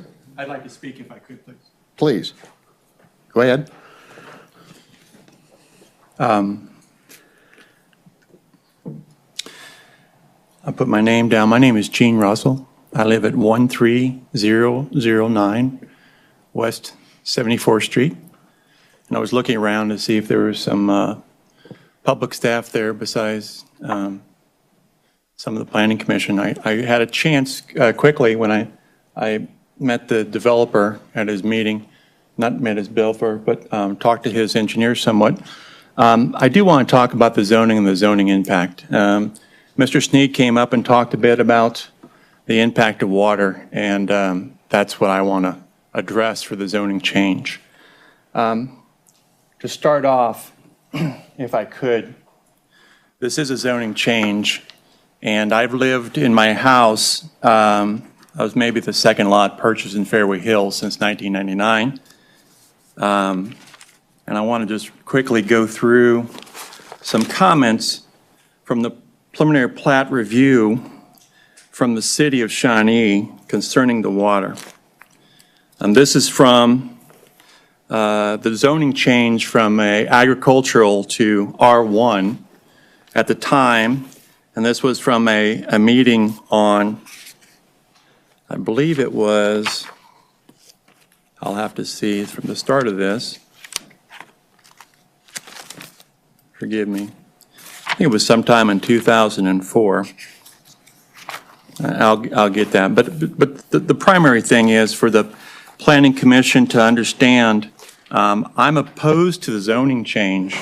And I'm opposed because I'm not quite sure, even with the plans and the money laid out by the developer, which I think looks very good and a lot of people have favorable comments. I've been asked to speak on behalf of the Homes Association by the board until we can meet and formally discuss this, what we're going to do to address the concerns of the water impact for Fairway Hills. A couple of comments that were already made, I think they were good comments. The primary thing, well, let me first read some of these comments about water from the planning staff at the time of the change from agricultural to R1. And I won't go through the whole thing. I just want to focus on number 9, it's page 8. Oh, here it is, November 1st, 2004. The storm drainage improvements required for this development shall be designed in accordance with the Division 4600 Storm Drainage or Shawnee Manual of Technical Specifications and Design Criteria. when this was proposed by Rodrock, the city of Shawnee was in the midst of updating their stormwater standards. And Rodrock was allowed to prepare his development using less stringent standards, but nevertheless, the applicant has submitted a preliminary storm drainage study showing conceptual drainage system, a drainage area map, and a drainage table summarizing the hydrologic and hydraulic analysis for the development and site. I didn't hear a lot of the discussion of the stormwater plan that was prepared. I did see some of it, Doug, you showed me some on Tuesday, and I haven't had a chance to review it. So because I haven't had a chance to review it, and we haven't had a chance to review it, I'm here to ask the commission to consider my comments as a chance to pause, give us time to meet with the developer and the city public works staff, and then come back and reconsider this, and my comments go towards that. So the meeting was held, I think first PEI was doing some surveys, and I offered to submit some of these comments as I'm watched this, but let me continue with what some of the preliminary plat review is from the city on the change. The proposed, the existing storm drainage on 74th Street in Fairway Hills was designed to handle the runoff of less than 1 acre from the development site. The storm sewer along Park Hill Street will convey the runoff from a 10% storm away from Fairway Hills. As Judd appropriately said, they've updated that. Now they say a percent storm instead of a design storm. The 10% storm away from Fairway. However, the runoff from larger storms that exceed the capacity of the curb inlets will drain to the sump between the lots 250 and 251 of the original plan. A new sump must be created in the vertical alignment somewhere at the southern end of Park Hill Street to divert the runoff to the creek before the existing sump. Now, I didn't get a chance, since this was just issued, this report was just issued on Friday. I did meet with Cynthia Cross, Miller Cross, Friday afternoon. Mike Gregory has resigned, Doug Wesselsman has resigned. There's a lot of people that aren't here since I first got involved with this, but let's let me continue if I can. A tributary of Little Mill Creek traverses along the southern portion of the development site, which is upstream of Fairway Hills. This tributary was analyzed as part of the Mill Creek watershed study when Fairway Hills was still under construction. At the time the study was conducted, homes had been constructed on 5 of the 9 lots on the south side of 74th Street. Jim Sneed's home was one of those. The analysis indicates that the floodwaters from a 1% design storm on existing development conditions would enter 1 home. That was before the development, and that's when I got involved with this. This was from November 1st, 2004. I decided at that time to join the Homes Association Board and try to help them with this. So that was my introduction to the change. So that was going from agricultural to R1. And now today we're talking about going from R1 to PSF. And there's a lot of history here. This was in 2004, but I want to just back up just a second. So just like Mr. Sneed, when I first moved in, let me start off by saying I want to try to keep this as short and concise to the water issues and the reason why we want to take a pause before we pass the zoning. But this was originally, thank you for this. This was originally in 2002. If you see that, that is Blackfish Parkway, and that Zone X, it says the City of Shawnee, that Zone X is where Fairway Hills is now. So in 2002, there was no indication of where any water would be. So if you want to look at that zone, I highlighted that. That's something where FEMA says we're not quite sure what's going on. And it doesn't need to have an elevation set because there is no development. So this is some of the change that they were talking about in the revision. You can see that line there coming just vertical. That is Flum Road. And now you got a little bit more impact. You see Fairway Hills detention area where those aerials are. and 74th Street, that is still that Zone A. So that's where the development is going in.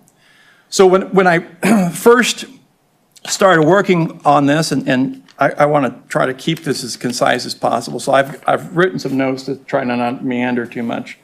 When I first started working on this, Johnson County was in the middle of trying to get ahead of development and make sure that developers are matching what the required Shawnee ordinances are around FEMA, in order to make sure that we as citizens of Shawnee, correct me if I'm wrong, if there's any city staff here, I'm sorry, there's no one from Public Works, you have to pass certain ordinances. Those ordinances allow me, if I need flood insurance, to get a flood insurance. The more ordinances they put in place, the more reduction in the FEMA monies there are, because the city's managing their stormwater. In 2002, it was unknown, and the original development from Kenneth Smith was 270 acres. This is the last 60 acres of that 270.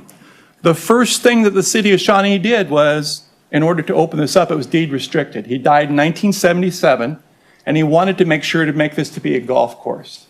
They put Blackfish through his property, and Blackfish connected 75th Street to Midland Drive. So you can see it right there.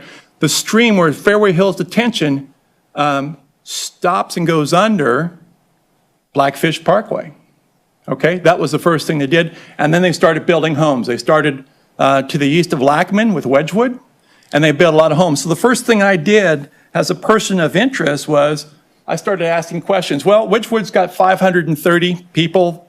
Where's their detention? How do they manage it? There is no detention in Wedgwood, none at all. Eventually, the city of Shawnee had to come back using KU's Dr. Parr to carve out more of the stream in order to give the floodwaters a way to go in case it couldn't get under Lackman. So there was a change, and if you see the area south of Blackfish at Lackman, it's an open area. That has to be there because there was no detention for Wedgwood. So then we fast forward to the work that was being done. And the work that was being done at the change from agricultural to R1, that change was we have a floodplain, it's a Zone A, we'll get to it, Gene is going to be fine. So I started looking a little bit more closely at what Johnson County was doing, and Johnson County was doing the Mill Creek study, and the Mill Creek study was an attempt to get ahead of where is the current development, where should the floodplain lines be, and this is the line. So they said, this Zone A actually should be here instead of that little blip that I showed you before. And I started asking questions. The questions I asked were to Johnson County, who is managing the Mill Creek study? And what they told me was, Burns and McDonald is managing the Mill Creek study. And I got a name of the person for the Mill Creek study, and I asked them, so where are you getting your data? They said the city of Shawnee. I said, thank you. What data did they give you concerning the 60 acres to the north of Fairway Hills? And he said, there's no development plan for for the area north of Fairway Hills. I said, actually, there is. It's in front of the city council. Further to the east, there's another development. It's called Madison Ranch. It's right past Quivira on 75th. What does it show you on the data that Shawnee gave you? He said, that is not developed. We don't have any data for that. That has been developed, and it was developed at the time, and they had a 100-year detention there, which without controls for a 2 and a 25-year basin, it's a straight through to the stream. When I talked to the developer, not the developer, I'm sorry. When I talked to Doug, I asked Doug about the ponds. When you look at the development, well, I'm sorry. So I'm here to say that there's some problems, and I want to kind of talk through the problems, if you allow me. I want to try to go to my prepared statement so I don't get too far afield from this. But starting out there. So I moved in 1999, and I looked at a number of areas. This is not my professional work. I have managed environmental permitting projects. My undergraduate degree is in industrial engineering. I've got an MBA from Johns Hopkins. My undergraduate degree is industrial engineering. It was from Kansas State. Sorry if you're Missouri or KU grads. My master's in environmental engineering was from Johns Hopkins, and that's where I started an interest in water and water quality. That's not my work, but I did work as a director of environmental services for Aquila, the utility company, and had to deal with a lot of former manufactured gas plant sites, Superfund sites, stormwater development remediation for a lot of the power plants we were building. So I know some of the issues that are caused by water and water runoff. So in 2005, there was quite a bit of investigation related to the city of Shawnee, and I went to Johnson County Plans. I ended up sitting in on the SMAC meetings. I joined Mid-America Regional Council as a public citizen to understand what Mid-America Regional Council is talking about doing. I befriended Kent Lage, who is the urban manager for Johnson County, and I tried to understand what can I do as a homes association. I've got a detention facility, and I'm not sure how we're supposed to manage it with the middle of this floodplain study. What he eventually showed me is what I'm showing you on this map here. Andy Sauer, who's now with Burns of Mac, he was with ADM at the time. Andy Sauer came out and said, Gene, you're right, you've got a problem. Not only did they not include the area of Kenneth Smith's property, that's 60 acres, none of Fairway Hills was included either. So Mill Creek study doesn't include to the south, the estates, and to the north, Fairway Hills, in how much water we have in Fairway Hills.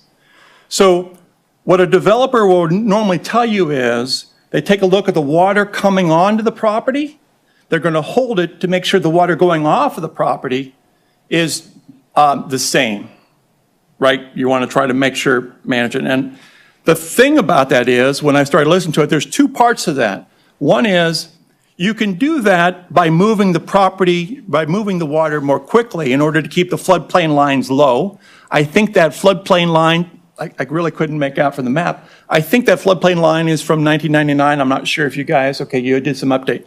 But what you don't know is there's an intersection of that stream at Blackfish.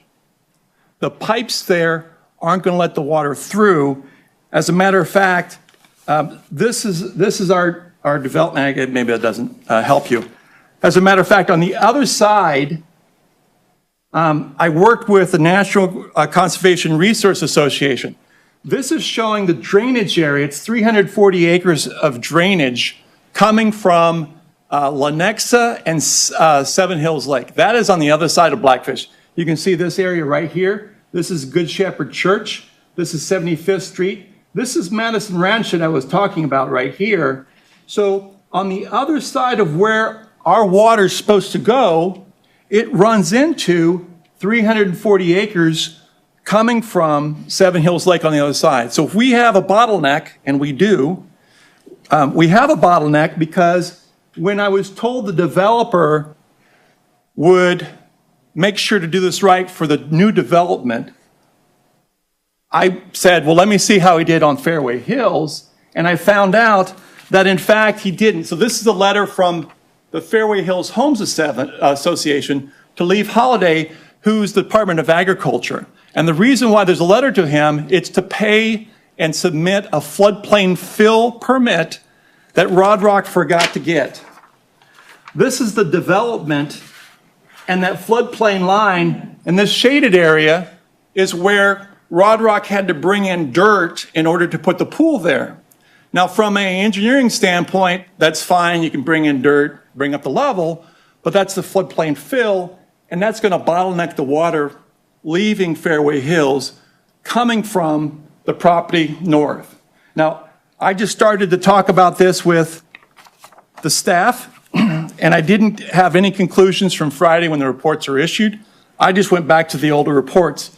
The zoning before from the planning staff suggested, through whoever was there at the time, I guess it was Mike Gregory and others, that there's going to be problems. There's no mention of that for this report that were as detailed as what I read before, going from agricultural to R1, and now we're going with higher density, R1 to PSF. So in going from R1 to PSF, if you look at the development that they had the prior proposal at R1, one of the considerations that the planning staff provided was R1 has more frontage. You heard Mr. Zildorf talk about 75-foot frontage average. With an R1, there's more area in between the houses, and in fact, there's more natural attenuation. If you look at the APWA, American Public Works Association manual, on the best way to manage stormwater runoff, it says the best way is natural attenuation. And Lenexa has a lot of projects related to that. What that means is you let the water absorb as much as it can before it runs off. And that's what we have right now where the property is. The proposal that's coming on now with this higher density keeps the ponds, but in fact, that's more surface that the water's going to run off. Before, Rodrock was taking out the ponds. He had an R1 zoning. And for those that don't know it, it was 82 lots, and there was less density. And we were starting to talk about, well, what are you going to do with the water? Where is this going to be? I think that there needs to be on-site management at the end of the property. I'm not sure how they're going to do that with the dam having a rock. You need to blast that area in order to get more surface within the pond, but I'm not sure it works. Because we don't know and because we're going to be impacted, the city of Shawnee has, as a part of their burden for FEMA and the KDA and for us as citizens, they have the burden to make sure that the comprehensive plan, not just for this development, but this is the last 60 acres of 270. The comprehensive impact can't be changed after this. I've already got 4 houses that are potentially in or out. I don't know. I want to make sure that the city does what they need to do. When I talked to Mike Gregory, Ron Fryermuth, they wanted to see if there was any SMAC money after 2004, 2005. The Stormwater Management Assistance Program cannot be used for developments that went after they started collecting the fee. They thought the cities would do the right thing in order to manage the water and the stormwater and follow their ordinances. The ordinances to adopt APWA were late in Shawnee, but they're now in effect. And these gentlemen are going to make sure that they're following what you do when you don't have a Zone A already designated.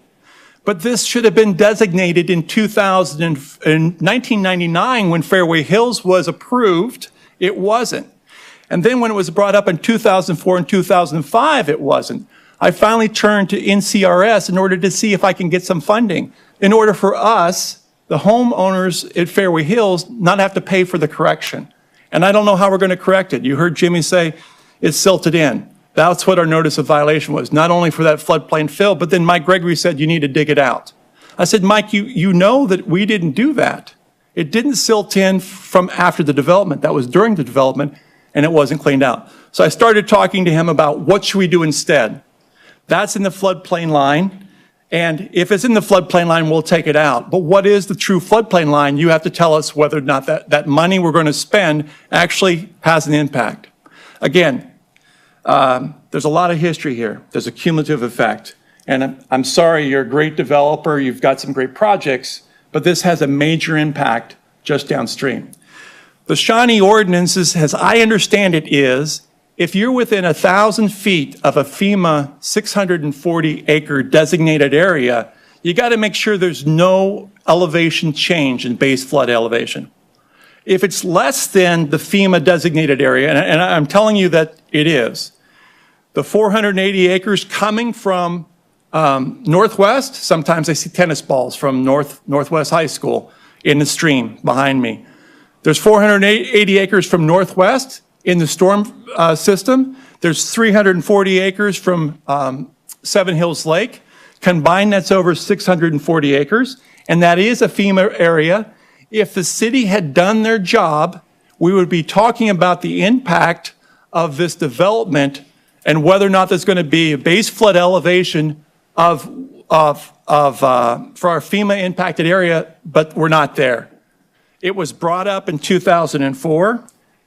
And here is an email. I'm sorry, I was on American Online, among other things. This is an email from January of 2006 to Mike Gregory, copying Ron Fryermuth and Doug Wesselsmith, trying to address the problem in the floodplain and the detention area in Fairway Hills. Nothing has been done since that time. I don't think this is the right time to change the zoning. I welcome the discussion with PEI and the city of Shawnee to figure out whether this is okay to change the zoning. But I think the density changes too much going from R1 to PSF. It changed a lot already going from agricultural to R1. And I'd like you to take a pause so we can meet with the engineers for PEI, meet with the city staff, and then come back and tell you they've answered all of our questions and we feel like we can manage the water ourselves and we're not going to have to manage the water from the development north of us. So with that, sorry I'm rambling a bit. If you got questions related to some of my statements or comment, I know Mr. Chaffee was familiar with some of my comments from before, and there was a number of folks, it's a long time memory. Mike's gone, Ron's gone, Doug Wesselsmith's gone, there's a lot of new staff. I just met them on Friday. Doesn't give me a whole lot of time to go through the details. I asked them for some of their more detailed stormwater studies. They haven't been able to share it with me yet. I don't think it's time, even for as nice as the development has been proposed, I don't think it's time to change this from R1 to PSF. I request that the Planning Commission delay making a decision until adequate time to review some of my comments and concerns can be addressed with the Public Works Department as well as the engineers. Thank you, Mr. Russell. At this point in time, then, we're in commission discussion. Can I, I'm Commissioner sorry. Willoughby. I'm sorry. One other thing. I would like If to. you'd please be brief. Okay, I will. Thank you. This is just show and tell.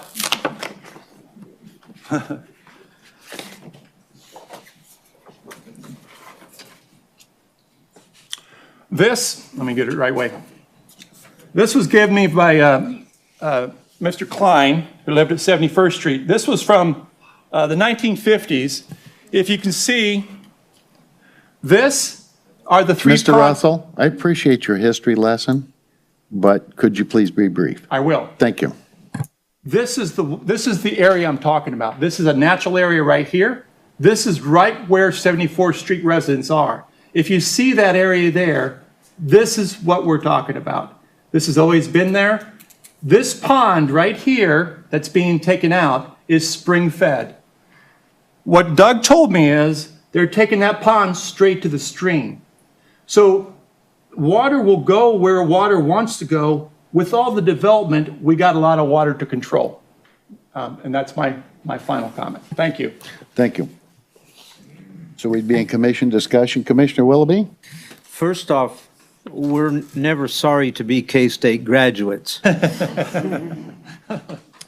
My second comment is 40% of this development is going to be left to nature. Okay. The other comment is their studies show that the runoff out of this development will be 10% less than it is today. And a comment on Richards Drive. Richards Drive will only serve half of this community. You know, the other people aren't going to go out on 71st and over to Richards Drive and then south. They'll go another way, okay? And the other thing is Richards Drive probably will take traffic away from Hauser, or, you know, it'll even out based on the people that live north of 71st Street, you know, trying to get to Good Shepherd, you know, or the schools. That's all. Any other commission discussion? Commissioner Bienhoff? Was curious if it'd be okay to ask staff a question for clarification on a couple of items. Please, go ahead. It's hard to keep track of all the requirements. If you could remind us the difference in density between R1 and what we're going to, PSD? Plan single family. 86 units. The difference between R1 and PSF? What Or it is between the currently and what we're diff- going to. The two projects? Yeah.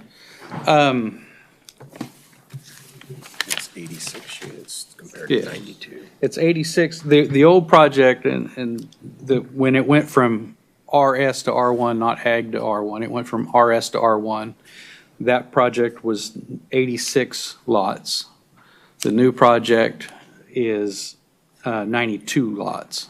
So there's a difference of 6 lots between the two projects.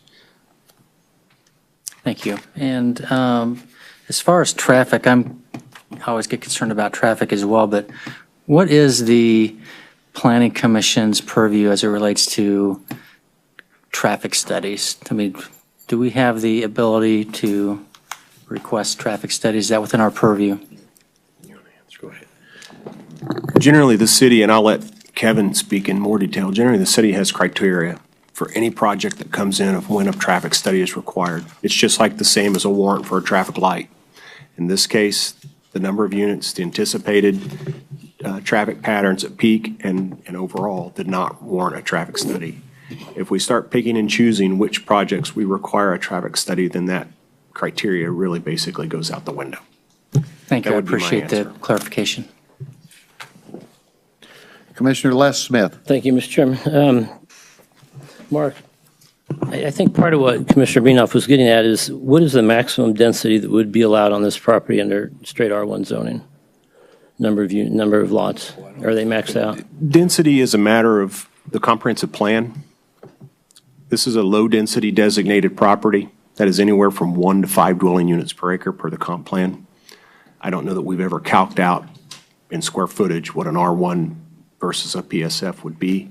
We make our land use decisions based on the comprehensive plan. Okay. Hopefully that made sense. I would comment that a 1.5 range density would be considered very low in a suburban context. Commissioner Beanhoff. Then one more, as far as stormwater, is that typically handled in zoning changes, or is stormwater typically handled in the plan itself? Just to clarify, this is a zoning question about land use. This is a preliminary plat. We have a policy and a process that we require general information for preliminary plat and rezoning.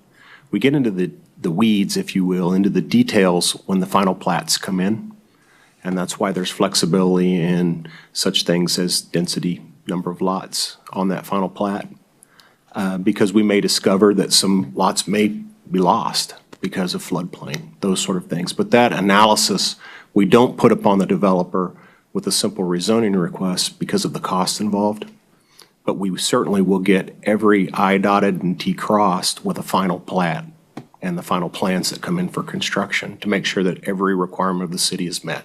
So the final plat's really the appropriate time to have very detailed stormwater That's when we get management the full discussions. construction level design for streets, stormwater detention, and stormwater BMPs. It's with each final plat. Thank you. Thank you, Mr. Beanhoff. Commissioner Peterson.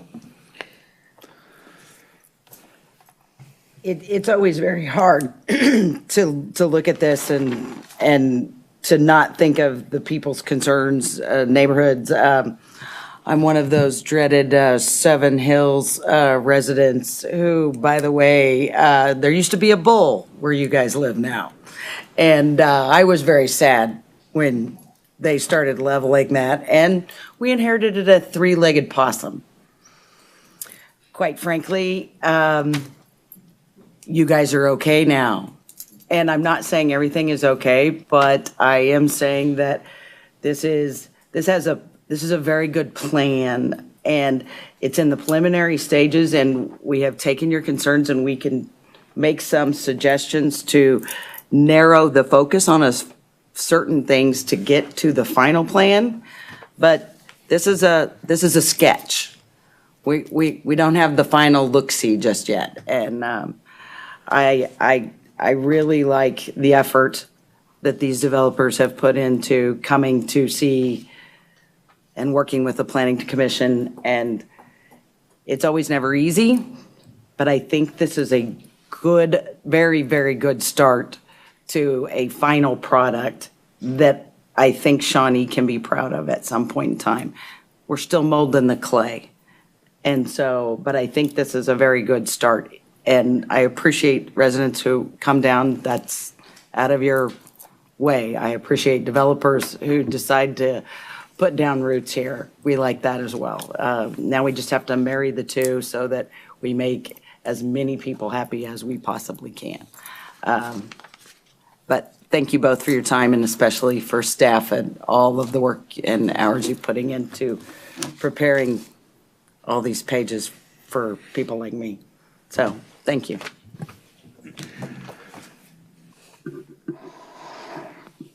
If I'll add something in here on density, density doesn't concern me as much anymore, because if I was to go back in 2004 or 2006 and they had 84 lots, the change that we've noticed in the last 3 or 4 years up here is a lot of people want smaller homes.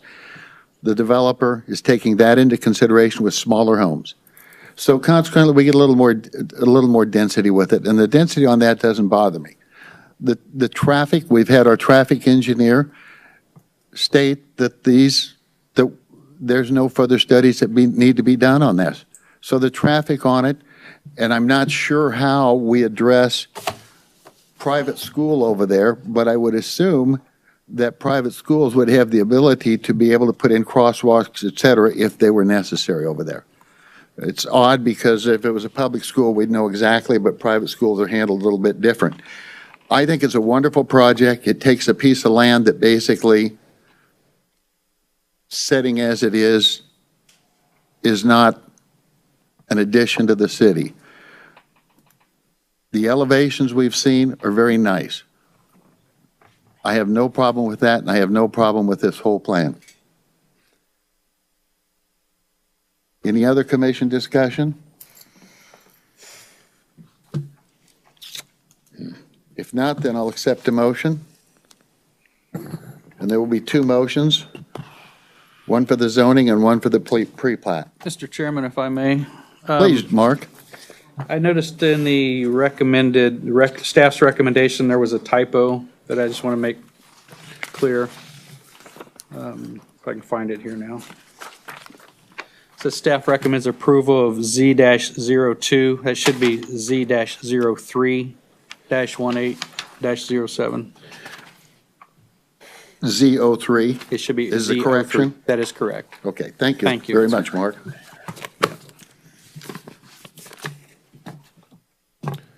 Commissioner Bienhoff. Thank you, Mr. Chairman. I'd like to move for approval of Z-03-18-07, rezoning R1 single-family residential to PSF planned single-family, subject to staff's recommendations and conditions. Thank you. Is there a second? Commissioner Willoughby. I'll second the motion. There's a motion and a second to approve Z-03-18-07, rezoning R1 single-family residential to PSF planned single-family unit. All in favor say aye. Aye. Opposed, nay. Motion carried. Thank you. That leaves us to the other part of it, which is the pre-plat.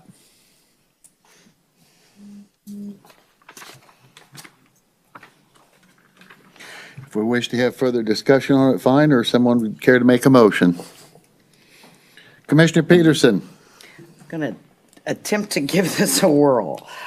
I move that we vote on the pre-plat for Z-0. Move for approval? Or of the pre-plat? Correct. Yes. You didn't say for approval. Oh, excuse me. That's what I wanted to be sure we Approval were on the same page. Z-03-18-07, the pre-plat, according to staff recommendations. In addition,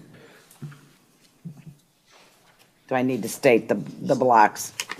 12,400 to 12,900 blocks of 71st Street, the 60.46 acre parcel of land south side of those blocks. She said there were 3 on there.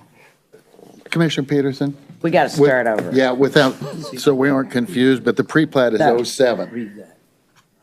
Pre-plat, I move that we vote on for We approval approve. of. Thank you. Pre-plat 071807, preliminary plat for the Kenneth Smith Estates, 12,400 through 12,900 blocks of the West 71st Street, Kearns 1 LLC 4 KSF Holdings owner.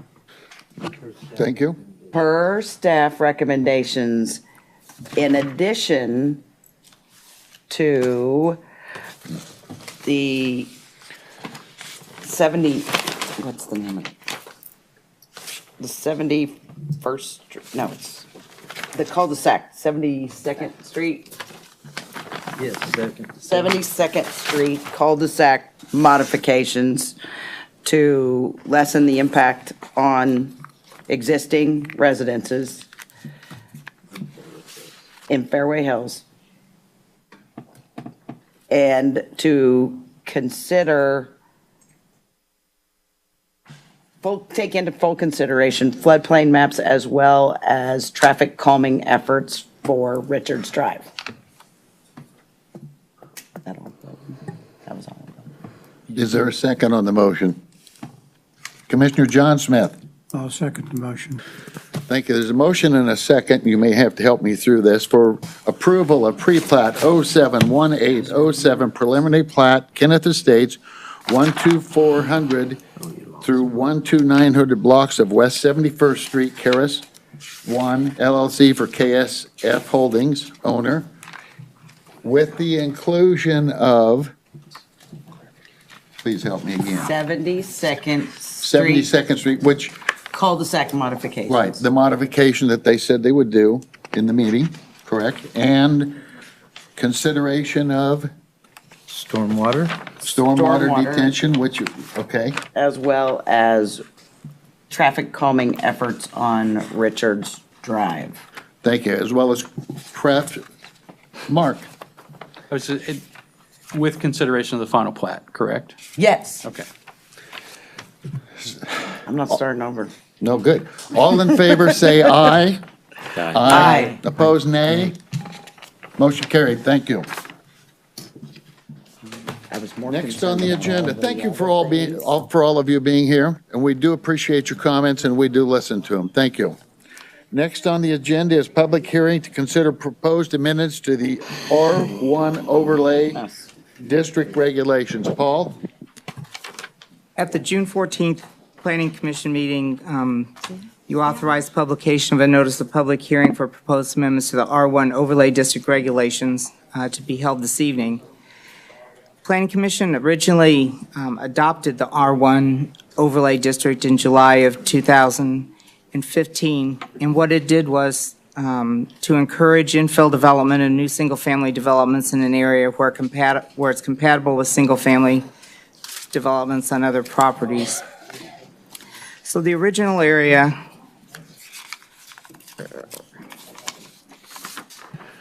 that we adopted. Please, if you would, we're still in commission discussion, or we're in commission meeting still up here. That Thank you. adopted the overlay district was the area in orange, which was from Shawnee Mission Parkway to 55th, from Schweitzer over to Guevara. And what it did was it didn't change the zoning itself. The zoning still changed R1, but what it allowed to do on lots that were not 150 feet necessarily in width, where you could divide it into 75 feet to create two single-family residential lots. It allowed the lots to be divided in a manner where there could be a smaller lot next door to a larger lot, and at the same time, as a result, create a new lot rather than having large empty pieces of ground. We've had a couple runs of that, and sort of at the time to help some of the newer planning commissioners out. we took a look at some areas where maybe something like that could happen. This would be 57th and Cody. There's a large vacant lot, and along Cody, it would provide an opportunity where we could create four new lots on that property, or one that actually we went pretty far along the line, and the property owners wouldn't sell, would be along Neiman Road, where the property would remain R1, but smaller lots could be created in those areas. So we've had discussions with Home Builders Association, or Home Builders, the Home Builders Association. They were interested if there were other areas in the community where they could maybe take a look at also doing this kind of type of development. And we took a look at what areas close to the original one sort of met the same criteria, where we had homes that maybe were built on 130-foot lots, and where, potentially it could be divided into a 50-foot and an 80-foot or something along those lines. In addition to the overlay, you also are approving the building elevation of the home to be built. In the orange area, we're looking for the cottage-style homes with front porches and little rooftop enhancements. In the area with the blue, the way the ordinance reads is that we'll just take a look at how the house fits in with the others surrounding it, because there's just a wide variety of homes that have been built in these areas. Primarily, a lot of them are ranch-style houses. So what we're taking a look at doing this evening is to amend the zoning regulations to allow the areas in blue to also be considered for the R1 overlay district, and then also make a statement that the architecture of the homes in the blue areas don't need to be cottage-style homes, but homes that fit architecturally with the surrounding neighborhood. That's briefly what the text amendment entails. Paul, I have a question on one of them. And I think I'm reading this wrong, the picture. Okay. 57th and Cody. Mm-hmm. And when I'm looking at that, that looks like the north edge of Old Shawnee Town, which if that's what I'm thinking, the 3 or 4 that are kind of drawn in there, that happens to be open field work that was owned by the older couple. Correct. And what So- this just gives an example of how something could be done. Oh, okay. Yeah, these I was aren't, gonna say, these that aren't isn't proposals, boxed it in just, like some of no, the it others. just gives you an idea of how something like the R1 overlay would work. And this has to do with the setbacks, et cetera, changing only for basically residential Yeah, housing, not for any businesses, et cetera. Correct. It's R1 single family. The front setback line, instead of necessarily being the 30-foot required in R1, is more of the average of the houses that are built along that street. A lot of the homes, especially in the older parts of the community, they may have had right-of-ways, but there was no such thing as building setbacks. So when you drive through some of these areas, that's why you see some houses that look like they're about 15 feet back from the curb, and some that look like they're 80 feet back from the curb. And so the setback in these areas would vary, since there's not platted setbacks in most of them. And this is strictly an overlay This for strictly, those areas? strictly an overlay, so you'll see them on a development by development basis. And even though we're not a taxing organization, as my memory served me correct, that there's portions of the original overlay that had tax reductions for it, but these contain none. No, the KNRA is also available for the western area as well as the southern. Okay.